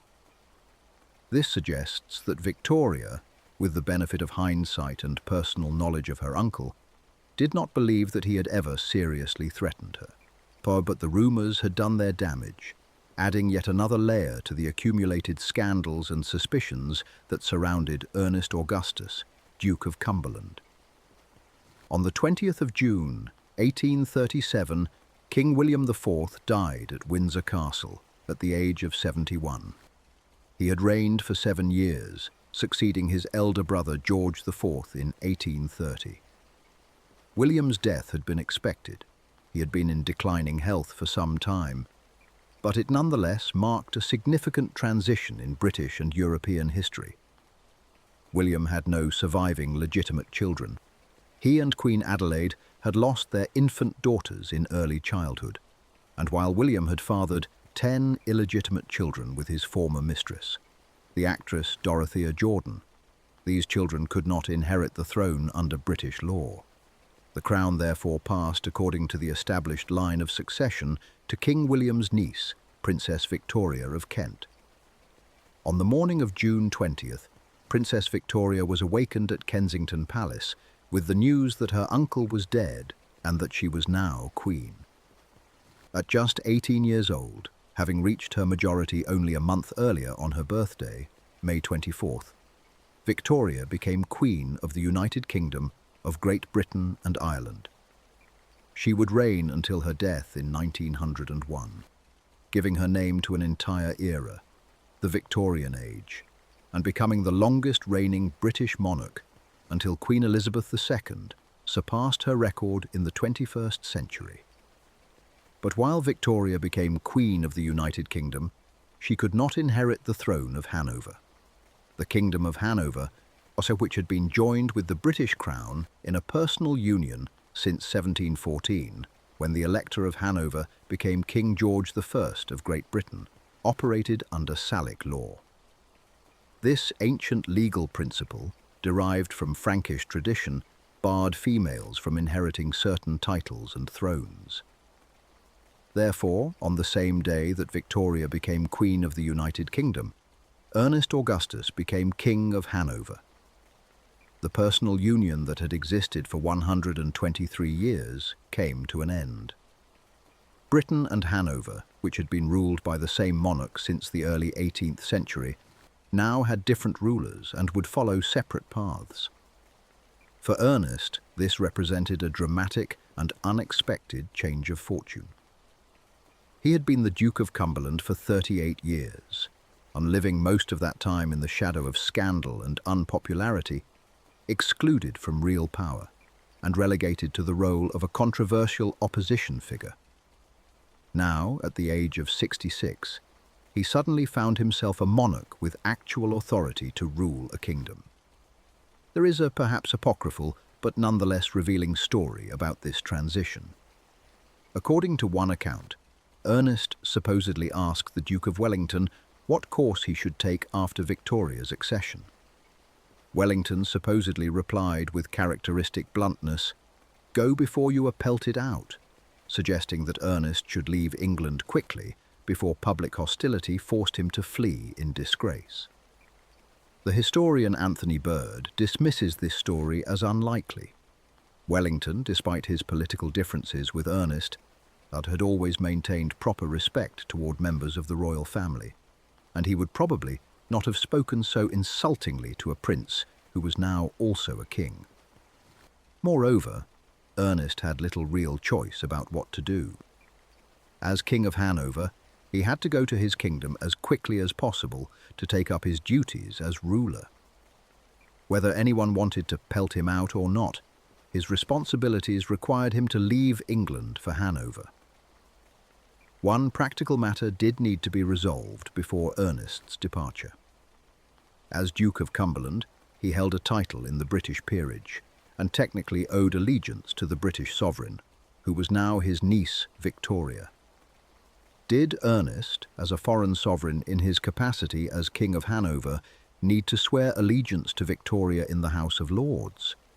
The matter became somewhat complicated when Ernest learned from Lord Lyndhurst that Lord Cottenham, the Lord Chancellor, had stated that he would refuse to administer the oath of allegiance to Ernest on the grounds that Ernest was now a foreign sovereign, and it would be inappropriate for him to take such an oath. To avoid any diplomatic incident or constitutional confusion, Ernest hurriedly appeared in the House of Lords before his departure for Hanover and subscribed to the oath before the chief clerk as a matter of routine, establishing that he maintained his British titles and allegiance even as he took up his new role as King of Hanover. 8 days after King William's death, on the 28th of June, 1837, King Ernest Augustus, or König Ernst August as he would be known in German, entered his new domain. The journey from England to Hanover took him across the English Channel and then overland through the German states. As he approached Hanover, he would have seen the landscape of his ancestral homeland, the territory from which his great-great-grandfather had come to claim the British throne more than a century earlier. Ernest entered Hanover passing under a triumphal arch that had been erected to welcome him. Cannons boomed in salute, church bells rang throughout the city, and crowds of people lined the streets to cheer their new king.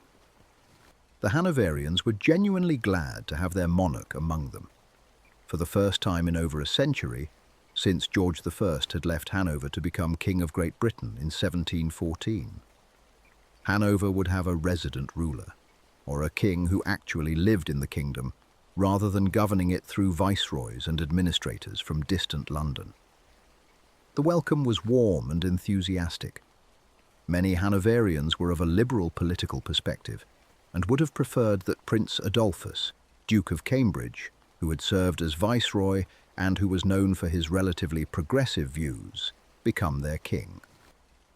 But both the Duke of Cambridge and his brother, the Duke of Sussex, refused to lend themselves to any movement by which they might become king instead of Ernest.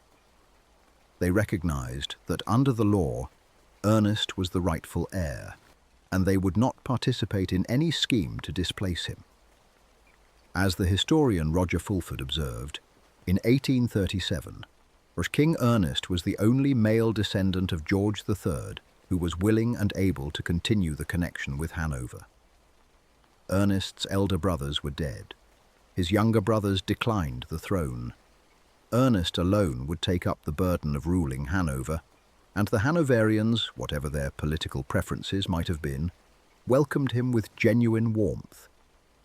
Ernest found himself ruling a kingdom that had undergone significant political changes in recent years.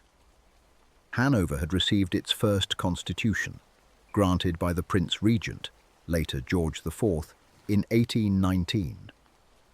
This constitution had been fairly conservative, doing little more than formally acknowledge Hanover's elevation from an electorate to a kingdom, a change that had been guaranteed by the Congress of Vienna after the Napoleonic Wars.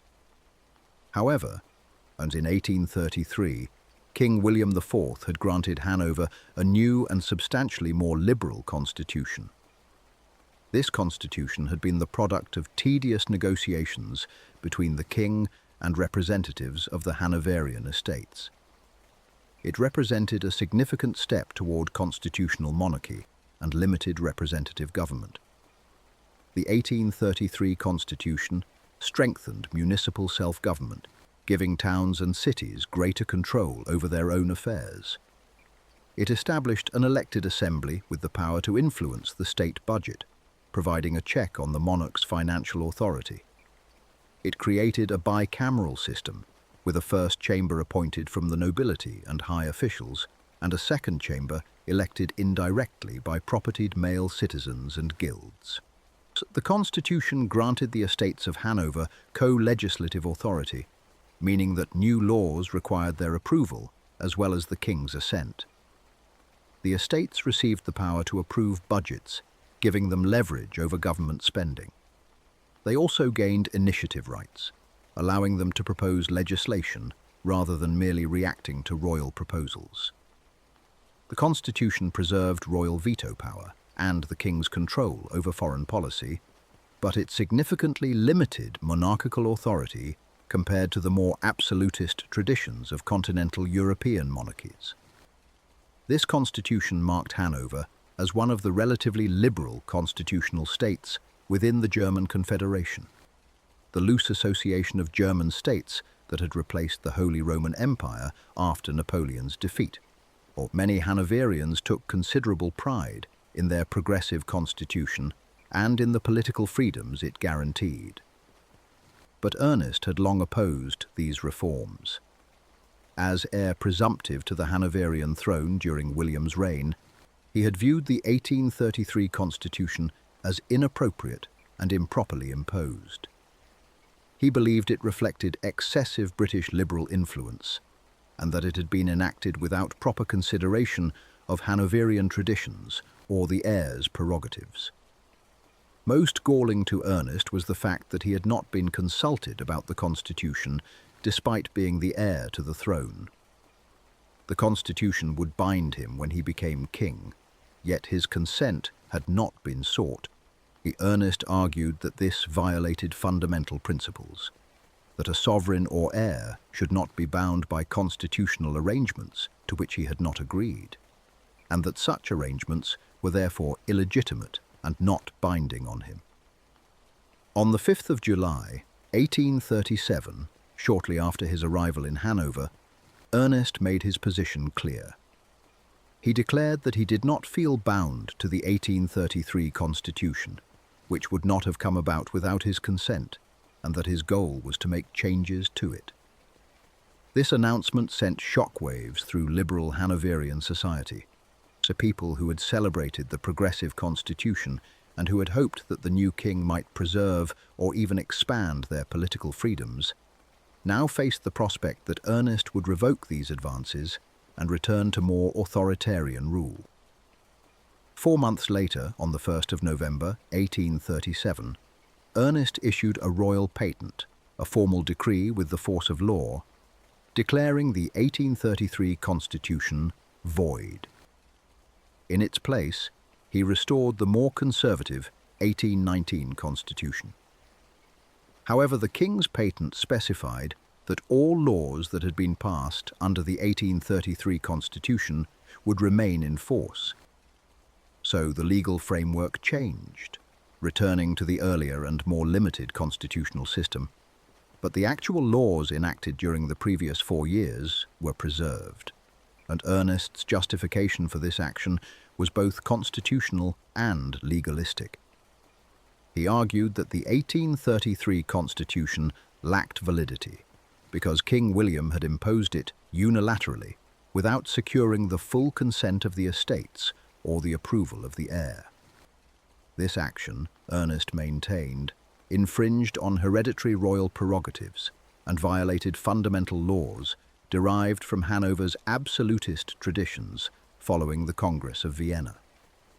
The Constitution, Ernest claimed, unduly bound his successors, meaning Ernest himself, and had been improperly enacted.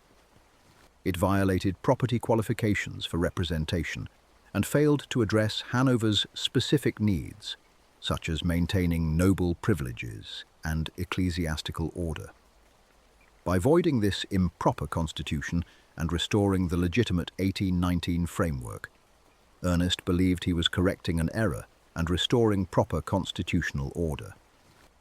Ernest's son, Crown Prince George, endorsed his father's action, standing with him in this controversial decision.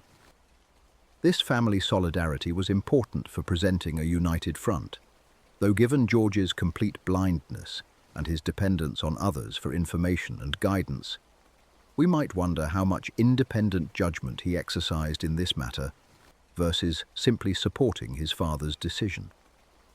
In carrying out the King's patent, the cabinet required all office holders in Hanover, including professors at the University of Göttingen, to renew their oaths of allegiance to the King under the restored 1819 Constitution.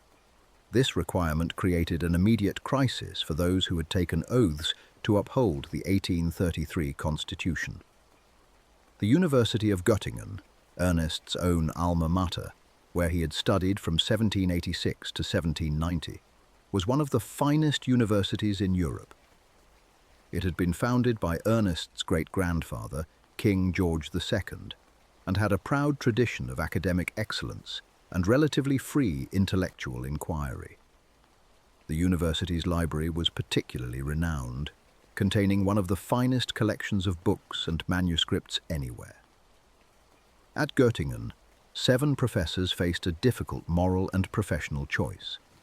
They had taken oaths pledging to uphold the 1833 Constitution. Now the king was demanding that they take new oaths that would effectively repudiate their previous commitments. These professors had to choose between maintaining their principles and their previously sworn oaths, or bending to royal authority and keeping their positions. 7 men chose principle over pragmatism.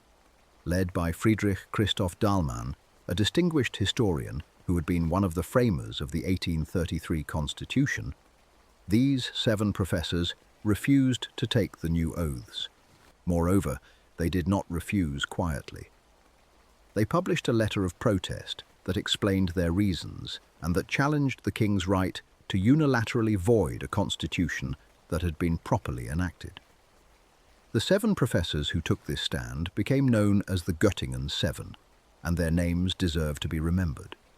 Along with Dahlmann, they included Wilhelm Eduard Albrecht, a respected jurist who taught law at the university.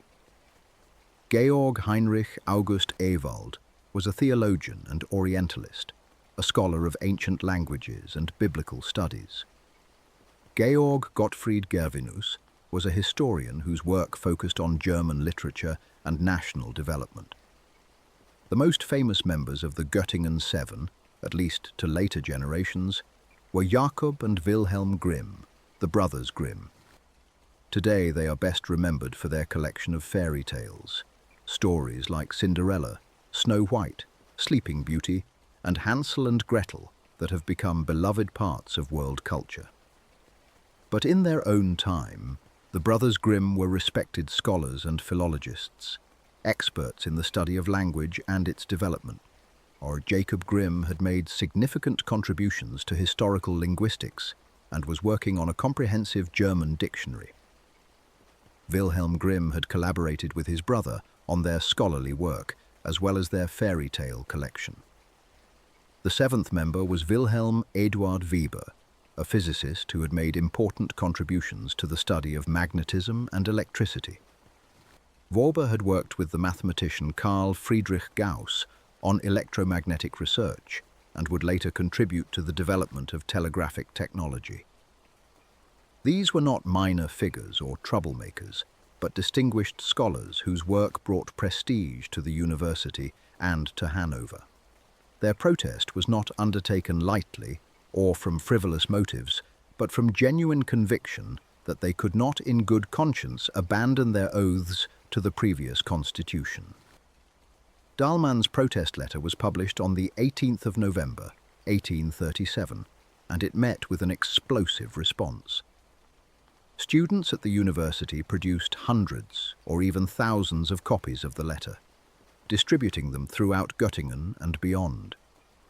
The affair was discussed in newspapers, debated in political circles, and commented upon by intellectuals throughout the German-speaking world.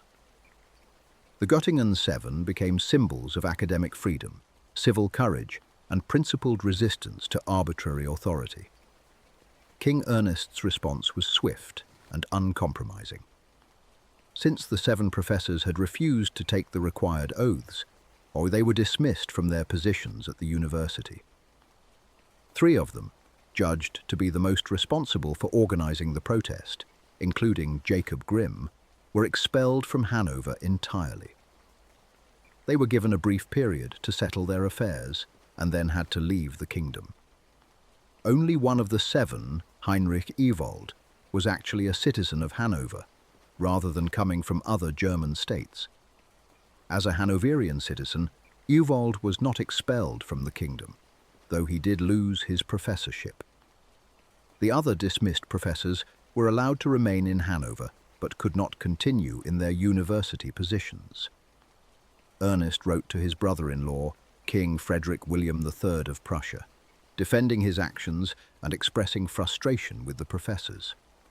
"If each of these 7 gentlemen had addressed a letter to me," Ernest wrote, leaving the thought unfinished, but clearly implying that the professors should have approached him privately with their concerns, rather than making a public protest that challenged his authority.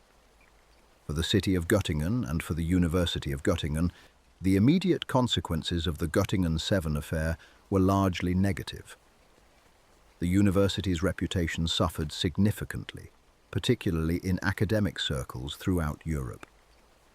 Distinguished scholars who might otherwise have accepted positions at Göttingen chose to go elsewhere rather than work at a university where academic freedom had been so dramatically violated. Enrollment declined as some students chose to study at other universities. The quality of education and scholarship at Göttingen diminished for a time as the loss of the 7 professors and the difficulty in replacing them took their toll. However, the longer-term significance of the Göttingen 7's protest was profound and ultimately positive for the cause of liberty and constitutionalism in Germany. Their stand became a powerful symbol that resonated throughout the German states. The courage they had shown in prioritizing their oath to the Constitution over their personal security and careers inspired others throughout Germany who were working for political reform and constitutional government. The incident contributed significantly to the development of liberal public opinion in the German states. It helped foster the growth of constitutionalism, the idea that governments should be limited by constitutions and that rulers should not have absolute power. The Göttingen 7 became heroes to liberals and progressives, and their protest was remembered and celebrated as an example of how principled individuals could stand against unjust authority. The impact of the Göttingen 7 affair would be seen most clearly in the Revolution of 1848, when revolutionary movements swept across Europe, including the German states. The Professor Parliament that met in St. Paul's Church in Frankfurt to draft a constitution for a unified Germany included many who had been inspired by the example of the Göttingen 7. The spirit of their protest, the idea that conscience and constitution should be defended even at personal cost, lived on in the German liberal movement. But all of this was in the future. In 1837, Ernest had established his authority in Hanover by dismissing those who challenged him, and by making clear that he, not the estates or the university or liberal public opinion, would determine the constitutional order of his kingdom. He had begun his reign with a dramatic assertion of royal power that shocked liberals, but that Ernest believed was necessary to correct the constitutional improprieties of his predecessor's reign. Despite this controversial beginning, Ernest settled into his role as King of Hanover with considerable energy and dedication. He took a personal interest in the affairs of his kingdom and worked genuinely to advance its prosperity and development. The man who had been the most unpopular man in England gradually transformed into a respected and even beloved monarch in Hanover. Several factors contributed to this transformation. First, Ernest's very presence in Hanover was appreciated. After more than a century of absentee rule by monarchs who governed Hanover from London and who visited infrequently, if at all, the Hanoverians had a king who actually lived among them. Ernest made Hanover his home, identified himself with the kingdom, and took an active interest in its affairs. This accessibility and engagement with his subjects created goodwill that transcended political disagreements. Second, Ernest proved to be a capable administrator and a king who genuinely cared about his kingdom's welfare. He worked to modernize Hanover's infrastructure, support economic development, and improve the lives of his subjects. His conservative political views did not prevent him from recognizing the practical benefits of modernization and progress. At the time Ernest took the throne, the city of Hanover was a densely packed residential town that did not rise to the grand style of many German capitals. Once the political crises of the first years of his reign had subsided, Ernest set out to remedy this situation. He became a patron of urban development, supporting projects that would transform Hanover into a more impressive and functional capital city. Ernest's support led to the introduction of gas lighting in the city streets of Hanover, and this modern innovation, which was transforming cities throughout Europe and America, improved both safety and quality of life. People could walk the streets at night with less fear of crime or accidents. Businesses could stay open later. The city became more vibrant and cosmopolitan. The installation of gas lighting required significant infrastructure: gas works to produce the gas, pipes to distribute it, and lamps throughout the streets, and represented a major investment in urban modernity. Ernest also backed improvements in sanitation. Proper waste disposal and clean water were essential for public health, particularly in growing cities where disease could spread rapidly through crowded populations. Ernest supported the construction of sewers, the improvement of water supply systems, and other public health measures that would reduce the incidence of cholera, typhoid, and other waterborne diseases that plagued 19th-century cities. The king approved the development of a new residential quarter, expanding the city to accommodate its growing population. As Hanover prospered and attracted more residents, the old medieval city centre was becoming overcrowded. New residential districts, planned according to more modern principles of urban design, provided comfortable housing for the growing middle class and helped relieve pressure on the older parts of the city. In 1841, after the death of Queen Frederica, Ernest had the plans for urban development altered to preserve the Altes Palais, the old palace, where he and his wife had lived since arriving in Hanover. This gesture reflected Ernest's genuine affection for his late wife and his desire to preserve the places they had shared together. The Altes Palais became a kind of memorial to their marriage, a physical reminder of the happiness they had found together despite all the scandals and opposition they had faced. Ernest took a particular and enthusiastic interest in the development of railways. The 1830s and 40s were the railway age, when this revolutionary new technology was transforming transportation and commerce throughout Europe and the world. Railways could move goods and passengers faster and more cheaply than ever before. They connected previously isolated regions, facilitated trade, and contributed to economic growth and development.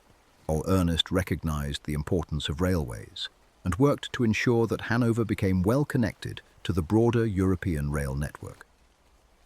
His support and encouragement led to Hanover becoming a major railway junction.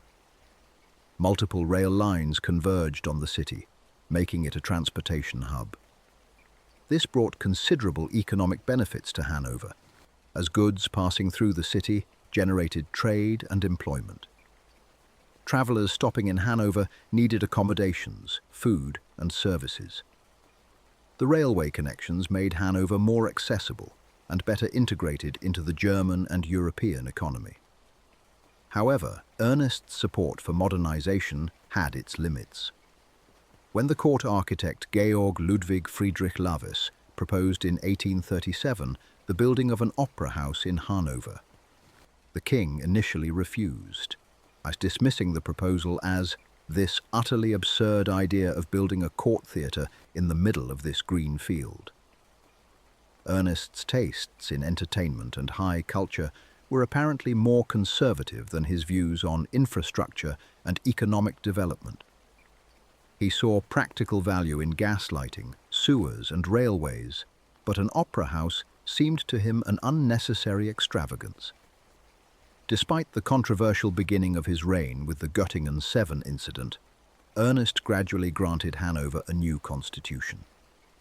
In 1840, after several years of negotiation and consultation, the king sanctioned a constitution that reflected his own more conservative ideas, while still acknowledging the need for some representative institutions.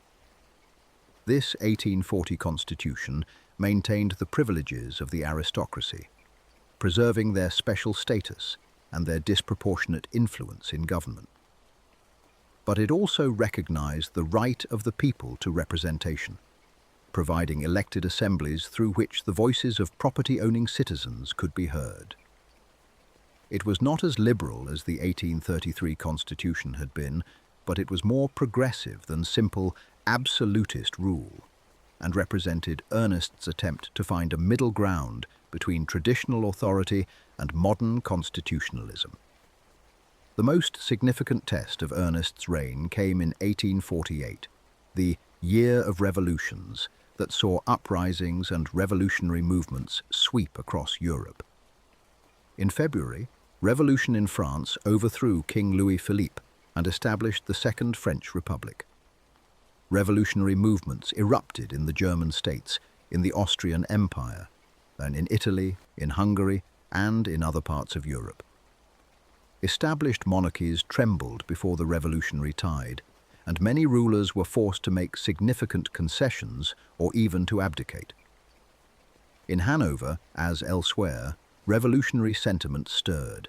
There were calls for more radical constitutional reforms, for greater democracy, for limitations on royal power, and for Hanover to participate in efforts to create a unified German nation.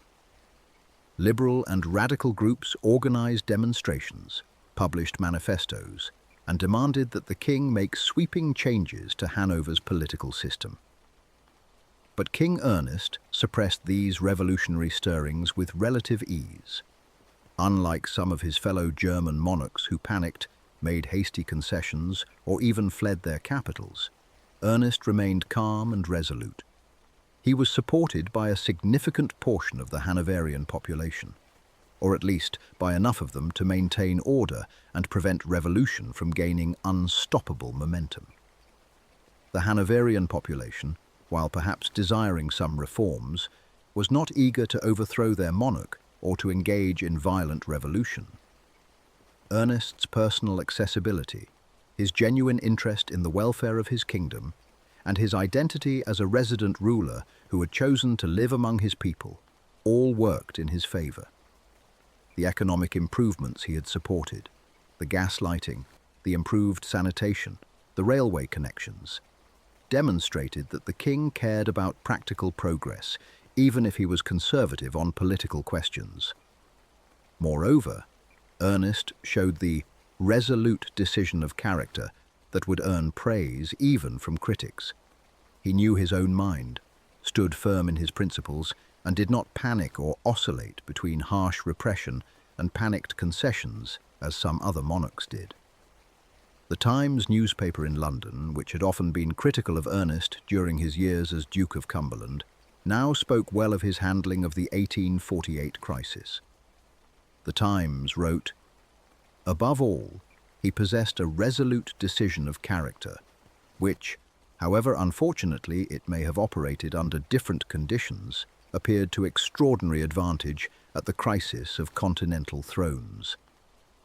The newspaper continued, bewildered by the revolutionary din and oscillating ignominiously between fear and rage, resistance and concession, the clique of crowned heads suffered greatly by contrast with a sovereign who at least knew his own mind and was prepared to abide by his opinions. This was remarkable praise from a newspaper that had previously viewed Ernest with suspicion and distaste. It suggested that even his critics recognized that Ernest's firmness and decisiveness served him well in a time of revolutionary crisis. While other monarchs flailed about, Ernest stood steady, and his kingdom remained stable. Through all his years as King of Hanover, Ernest had been supported by his wife, Queen Frederica. Their marriage, which had begun under such a cloud of scandal and opposition from Queen Charlotte, had proved genuinely happy and successful. Frederica had stood by Ernest through all his trials, had shared his exile in Germany, had borne him his only surviving child, and had supported his transition from controversial duke to ruling monarch. On the 29th of June, 1841, after a short illness, Queen Frederica died at Hanover. She was 63 years old. Her death was a severe blow to Ernest, who had relied on her companionship and support for 26 years of marriage. Despite all the scandals that had surrounded their union, despite Queen Charlotte's bitter opposition and Parliament's hostility, their marriage had been happy, and Ernest mourned his wife deeply and genuinely. Frederica was buried in a mausoleum in the Herrenhausen Gardens in Hanover. The gardens, with their Baroque design, formal layouts, and beautiful landscaping, provided a peaceful and beautiful final resting place. Ernest would eventually be buried beside her, the two of them together, in death as they had been in life. Ernest continued to rule Hanover for another decade after Frederica's death. He remained active and engaged despite his advancing age. In 1850, Hanover joined the Zollverein, the German customs union that eliminated internal tariffs among the German states and established a common external tariff. Ernest had initially been reluctant to join the Zollverein, as membership represented a limitation on Hanoverian sovereignty and brought Hanover into closer political and economic alignment with the other German states, particularly Prussia. But Ernest eventually recognized that the economic benefits of membership outweighed his concerns about sovereignty. The Zollverein facilitated trade, reduced costs for businesses, and integrated Hanover more fully into the German economy. It was a pragmatic decision that benefited his kingdom, even if it ran somewhat counter to Ernest's general preference for maintaining traditional prerogatives and avoiding entangling arrangements. In June of 1851, Ernest celebrated his 80th birthday by playing host to the King of Prussia. This was a significant diplomatic occasion, marking the respect that Ernest had earned from his fellow German monarchs. The King of Prussia would not have travelled to Hanover to celebrate Ernest's birthday if he did not hold the Hanoverian king in some esteem. The visit demonstrated that Ernest had successfully established himself as a legitimate and respected member of the community of German rulers. Later that summer, Ernest visited Göttingen, the city where the constitutional crisis of his early reign had begun and where the Göttingen Seven had been dismissed and expelled. He opened a new hospital in the city, demonstrating his continued commitment to practical improvements in public health and welfare. The citizens of Göttingen honored him with a torchlight procession, a festive display that showed that whatever resentment might have lingered from the events of 1837 had largely faded. Ernest was being celebrated, not condemned. Even in these final years, Ernest maintained his interest in British affairs, though now more as an observer than as an active participant. He wrote to Lord Strangford complaining about the Great Exhibition of 1851, the magnificent international exhibition that was held in the Crystal Palace in Hyde Park in London. The Great Exhibition was a celebration of industrial progress, international commerce, and Victorian Britain's technological and economic achievements. It showcased inventions and products from around the world and was visited by millions of people. Ernest apparently disapproved of the Great Exhibition, though the specific nature of his complaints is not well documented in surviving records. Perhaps he found it too commercial, too vulgar, too much a celebration of materialism and progress over tradition and established values. Perhaps he disapproved of bringing together products and peoples from around the world in a way that challenged traditional hierarchies and national distinctions. Whatever his reasons, his complaint to Lord Strangford showed that even at age 80 and living in Hanover, Ernest still felt connected enough to British affairs to have opinions about them. In the autumn of 1851, Ernest fell ill. The nature of his illness is not precisely described in contemporary accounts, but it appears to have been serious from the start. Ernest was approximately 80 years old, and after a lifetime of military service, war wounds, political battles, personal tragedies, and the responsibilities of monarchy, his body was perhaps unable to fight off whatever ailment had struck him. The illness lasted about a month. Ernest was attended by his physicians, who did what they could with the limited medical knowledge and tools available in the mid-19th century. His household staff watched over him. His son George, the Crown Prince, who was by Ernest's side despite his blindness, waited anxiously to see if his father would recover, or if he would soon become King George V of Hanover. Ernest Augustus, King of Hanover and Duke of Cumberland, died on the 18th of November, 1851, at his palace of Herrenhausen in Hanover. He was 80 years and just over 5 months old. The king, who had been scarred by war, shadowed by scandal, and transformed by sovereignty, passed quietly from life, surrounded by those who had served him, and, in Hanover at least, genuinely mourned by his subjects. The reaction to Ernest's death illustrated the fundamental paradox of his life and legacy. In Hanover, he was mourned greatly. His subjects had come to appreciate their resident monarch. They recognized that Ernest had genuinely cared for the kingdom, had worked for its benefit, and had given it stable government during turbulent times. The king, who had arrived in Hanover in 1837, amid controversy and constitutional crisis, had become, by the time of his death, a respected and even beloved figure, the father of the nation, as the inscription on his statue would proclaim. In England, the response to Ernest's death was considerably more muted. The man who had been the Duke of Cumberland, who had been accused of murder and incest, who had become a symbol of reactionary politics and religious intolerance, was not widely mourned in Britain. Some newspapers noted his passing with brief factual accounts, recording his death as a matter of historical record.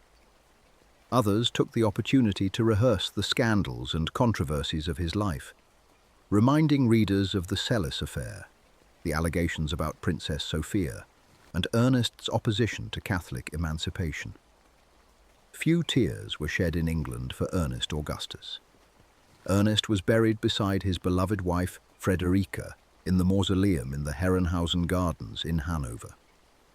The mausoleum, set among the formal Baroque gardens, with their carefully trimmed hedges and geometrical layouts, provided a peaceful and beautiful eternal resting place for the controversial king and his devoted queen. Ernest was succeeded as King of Hanover by his son, who became King George V, and despite his complete blindness, George proved capable of ruling. He continued his father's work in Hanover, governing the kingdom for 15 years. George married Marie of Saxe-Altenburg in 1843, and the couple had children who continued the Hanoverian royal line. But George's reign would be cut short in dramatic and tragic fashion. In 1866, Hanover made the fateful decision to back Austria in the Austro-Prussian War, a conflict that would determine which of the two great German powers, Austria or Prussia, would dominate the German states. Prussia, under the leadership of Otto von Bismarck and the military command of Helmuth von Moltke, defeated Austria decisively in the 7 Weeks' War. When Prussia emerged victorious, it annexed Hanover, ending its existence as an independent kingdom. And George was forced into exile, his kingdom conquered and absorbed into the growing Prussian state. Hanover became a Prussian province, losing the independence it had maintained for centuries. The House of Hanover, which had once ruled both Hanover and Great Britain, now ruled neither. George died in exile in 1878, the last king of Hanover. Since that time, the senior heir of the House of Hanover has been the pretender to the throne of the Kingdom of Hanover, maintaining the claim to a crown that no longer exists. Today, the former Kingdom of Hanover forms part of the German state of Lower Saxony. The House of Hanover exists only as a historical memory and a genealogical connection to British and European royalty. Ernest's physical legacy remains visible in Hanover to this day. A large equestrian statue of King Ernest Augustus stands in a square named after him, the Ernst August Platz, in front of Hanover Central Station. The statue, unveiled in 1861, depicts the king mounted on his horse, a fitting image for a man who had been renowned as an excellent horseman in his youth and who had served with distinction in the cavalry. The statue is an impressive work of bronze sculpture, showing Ernest in his later years, dignified and regal, seated confidently on his mount. The inscription on the base reads, in German, Dem Landesvater sein treues Volk, to the father of the nation from his loyal people. This inscription captures the affection and respect that the Hanoverians felt for Ernest, a dramatic contrast to the suspicion and hostility he had faced in England. The statue has become one of the most famous landmarks in Hanover and serves as a popular meeting place for residents and visitors. In the local parlance, people arrange to meet unterm Schwanz, under the tail of the horse, a somewhat irreverent but affectionate way of referring to the monument. Countless lovers have met there for dates. Friends have gathered there before going out. Travellers have used it as a landmark to find their way. The fact that Ernest's statue remains a beloved meeting place more than a century and a half after his death suggests that his memory in Hanover retains warmth and positive associations. He is remembered not as a villain or a monster, but as a capable king who cared for his people and worked for their benefit. The Hanoverians chose to honour him with this prominent statue, and they continue to use it as a gathering place, keeping his memory alive in a positive way. Ernest Augustus's life presents historians and biographers with a fascinating puzzle. How could the same man be so despised in one country and respected in another? How could a prince accused of the darkest crimes become a reasonably successful monarch? What are we to make of the contradictions between his public reputation in England and his accomplishments in Hanover? Part of the answer surely lies in the difference between Ernest's circumstances in England and in Hanover. In England, he was always a younger son, never destined to rule, always somewhat peripheral to the main line of royal succession. He had no real power or authority, no ability to govern or to implement policies. His role was limited to opposition, to speaking in Parliament, and to leading the Orange Order, to fighting rearguard actions against changes he couldn't ultimately prevent. This position of powerless opposition may have brought out the worst in Ernest's character. Frustration at being unable to effect real change, resentment at being sidelined despite his royal status, and anger at the scandals that surrounded him may have made him more rigid, more uncompromising, and more willing to engage in political tactics that alienated potential allies.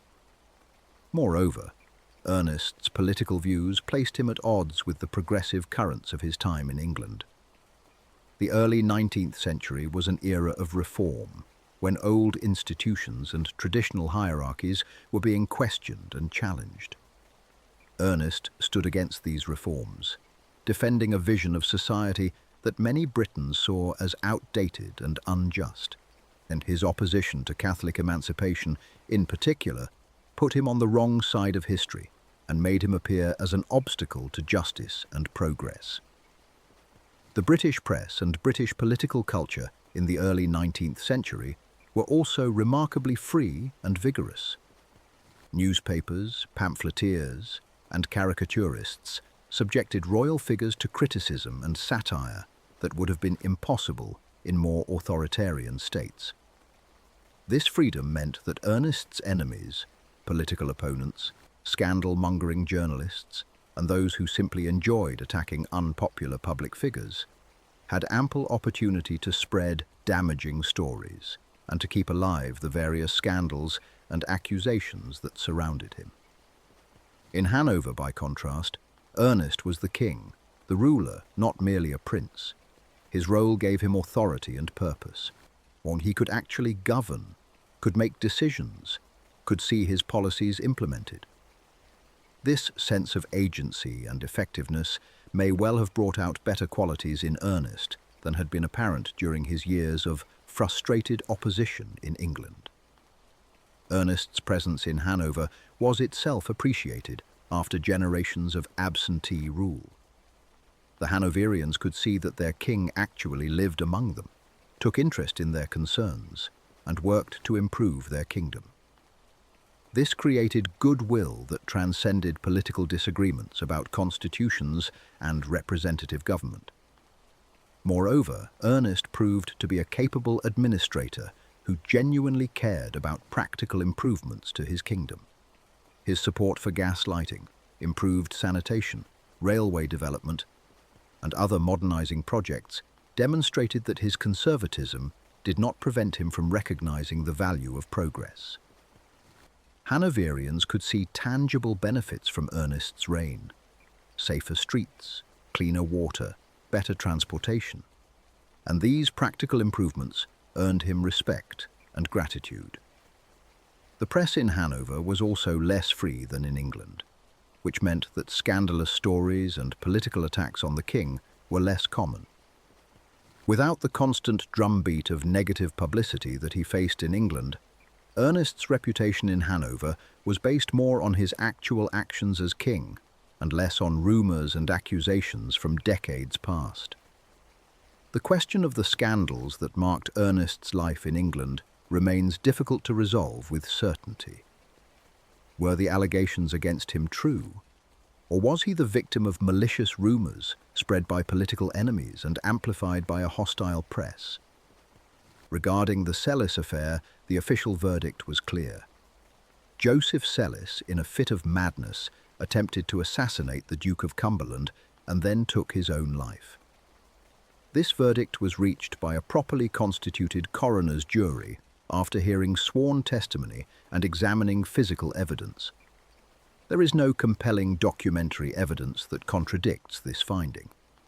The alternative theories, that Ernest murdered Sellis, or that Neil murdered Sellis at Ernest's direction, or that some complicated sexual scandal lay at the heart of the affair, rest largely on speculation and innuendo. They gained traction because people were willing to believe the worst of Ernest, not because there was solid evidence to support them. The allegations of incest with Princess Sophia rest on even thinner evidence, essentially gossip and rumour without any documented proof. The most likely father of Princess Sophia's alleged illegitimate child was Thomas Garth, not Ernest. Modern historians who have examined the evidence carefully have generally concluded that the incest allegations were false, the product of Ernest's political enemies and scandal-seeking press. The other scandals, the Weymouth election incident, the Lady Lyndhurst assault allegation, the Lord Graves suicide, similarly lack solid factual foundations. In most cases, the accusations were made. Contemporary sources reported them, but no conclusive evidence was ever produced, and no legal proceedings confirmed the allegations. Yet the persistence of these rumours, the readiness of contemporaries to believe them, and the sheer volume of accusations suggest something beyond mere political smears. Even if Ernest was innocent of the specific crimes alleged against him, and we can never know with absolute certainty, there was apparently something about his personality, his appearance, his manner, or his relationships that made people willing to believe the worst. Perhaps Ernest was simply unlucky, a man whose disfiguring war wounds made him appear sinister, whose conservative politics made him unpopular with progressive opinion, whose private nature made him seem secretive and suspicious, and whose political enemies found it useful to spread dark rumours about him. Perhaps there were elements of Ernest's character and behaviour that, while not rising to the level of the crimes alleged, were nonetheless troubling or off-putting in ways that fed the rumours. Perhaps he was sometimes harsh in his treatment of subordinates, or indiscreet in his personal relationships, or arrogant in his bearing. Flaws that, while not criminal, made him unsympathetic and made people readier to believe accusations against him. We will likely never know the complete truth. The historical record is incomplete, Contemporary accounts are coloured by prejudice and political bias, and the passage of time has obscured many details. What we can say is that Ernest Augustus was a complex and contradictory figure whose true character remains elusive. As we drift towards sleep, contemplating the life of Ernest Augustus, we can perhaps achieve a balanced perspective that his contemporaries could not. We can acknowledge the controversies and scandals without necessarily assuming his guilt in all the crimes alleged. We can recognize his political limitations and his reactionary views without condemning him as purely evil. We can appreciate his successes in Hanover without whitewashing his failures in England. Ernest Augustus was a man of his time, shaped by the culture and values of the late 18th and early 19th centuries. He believed in monarchy, in aristocracy, in Protestant supremacy, and in the established order of society, with a conviction that seems rigid to modern eyes, but that was not uncommon among his contemporaries.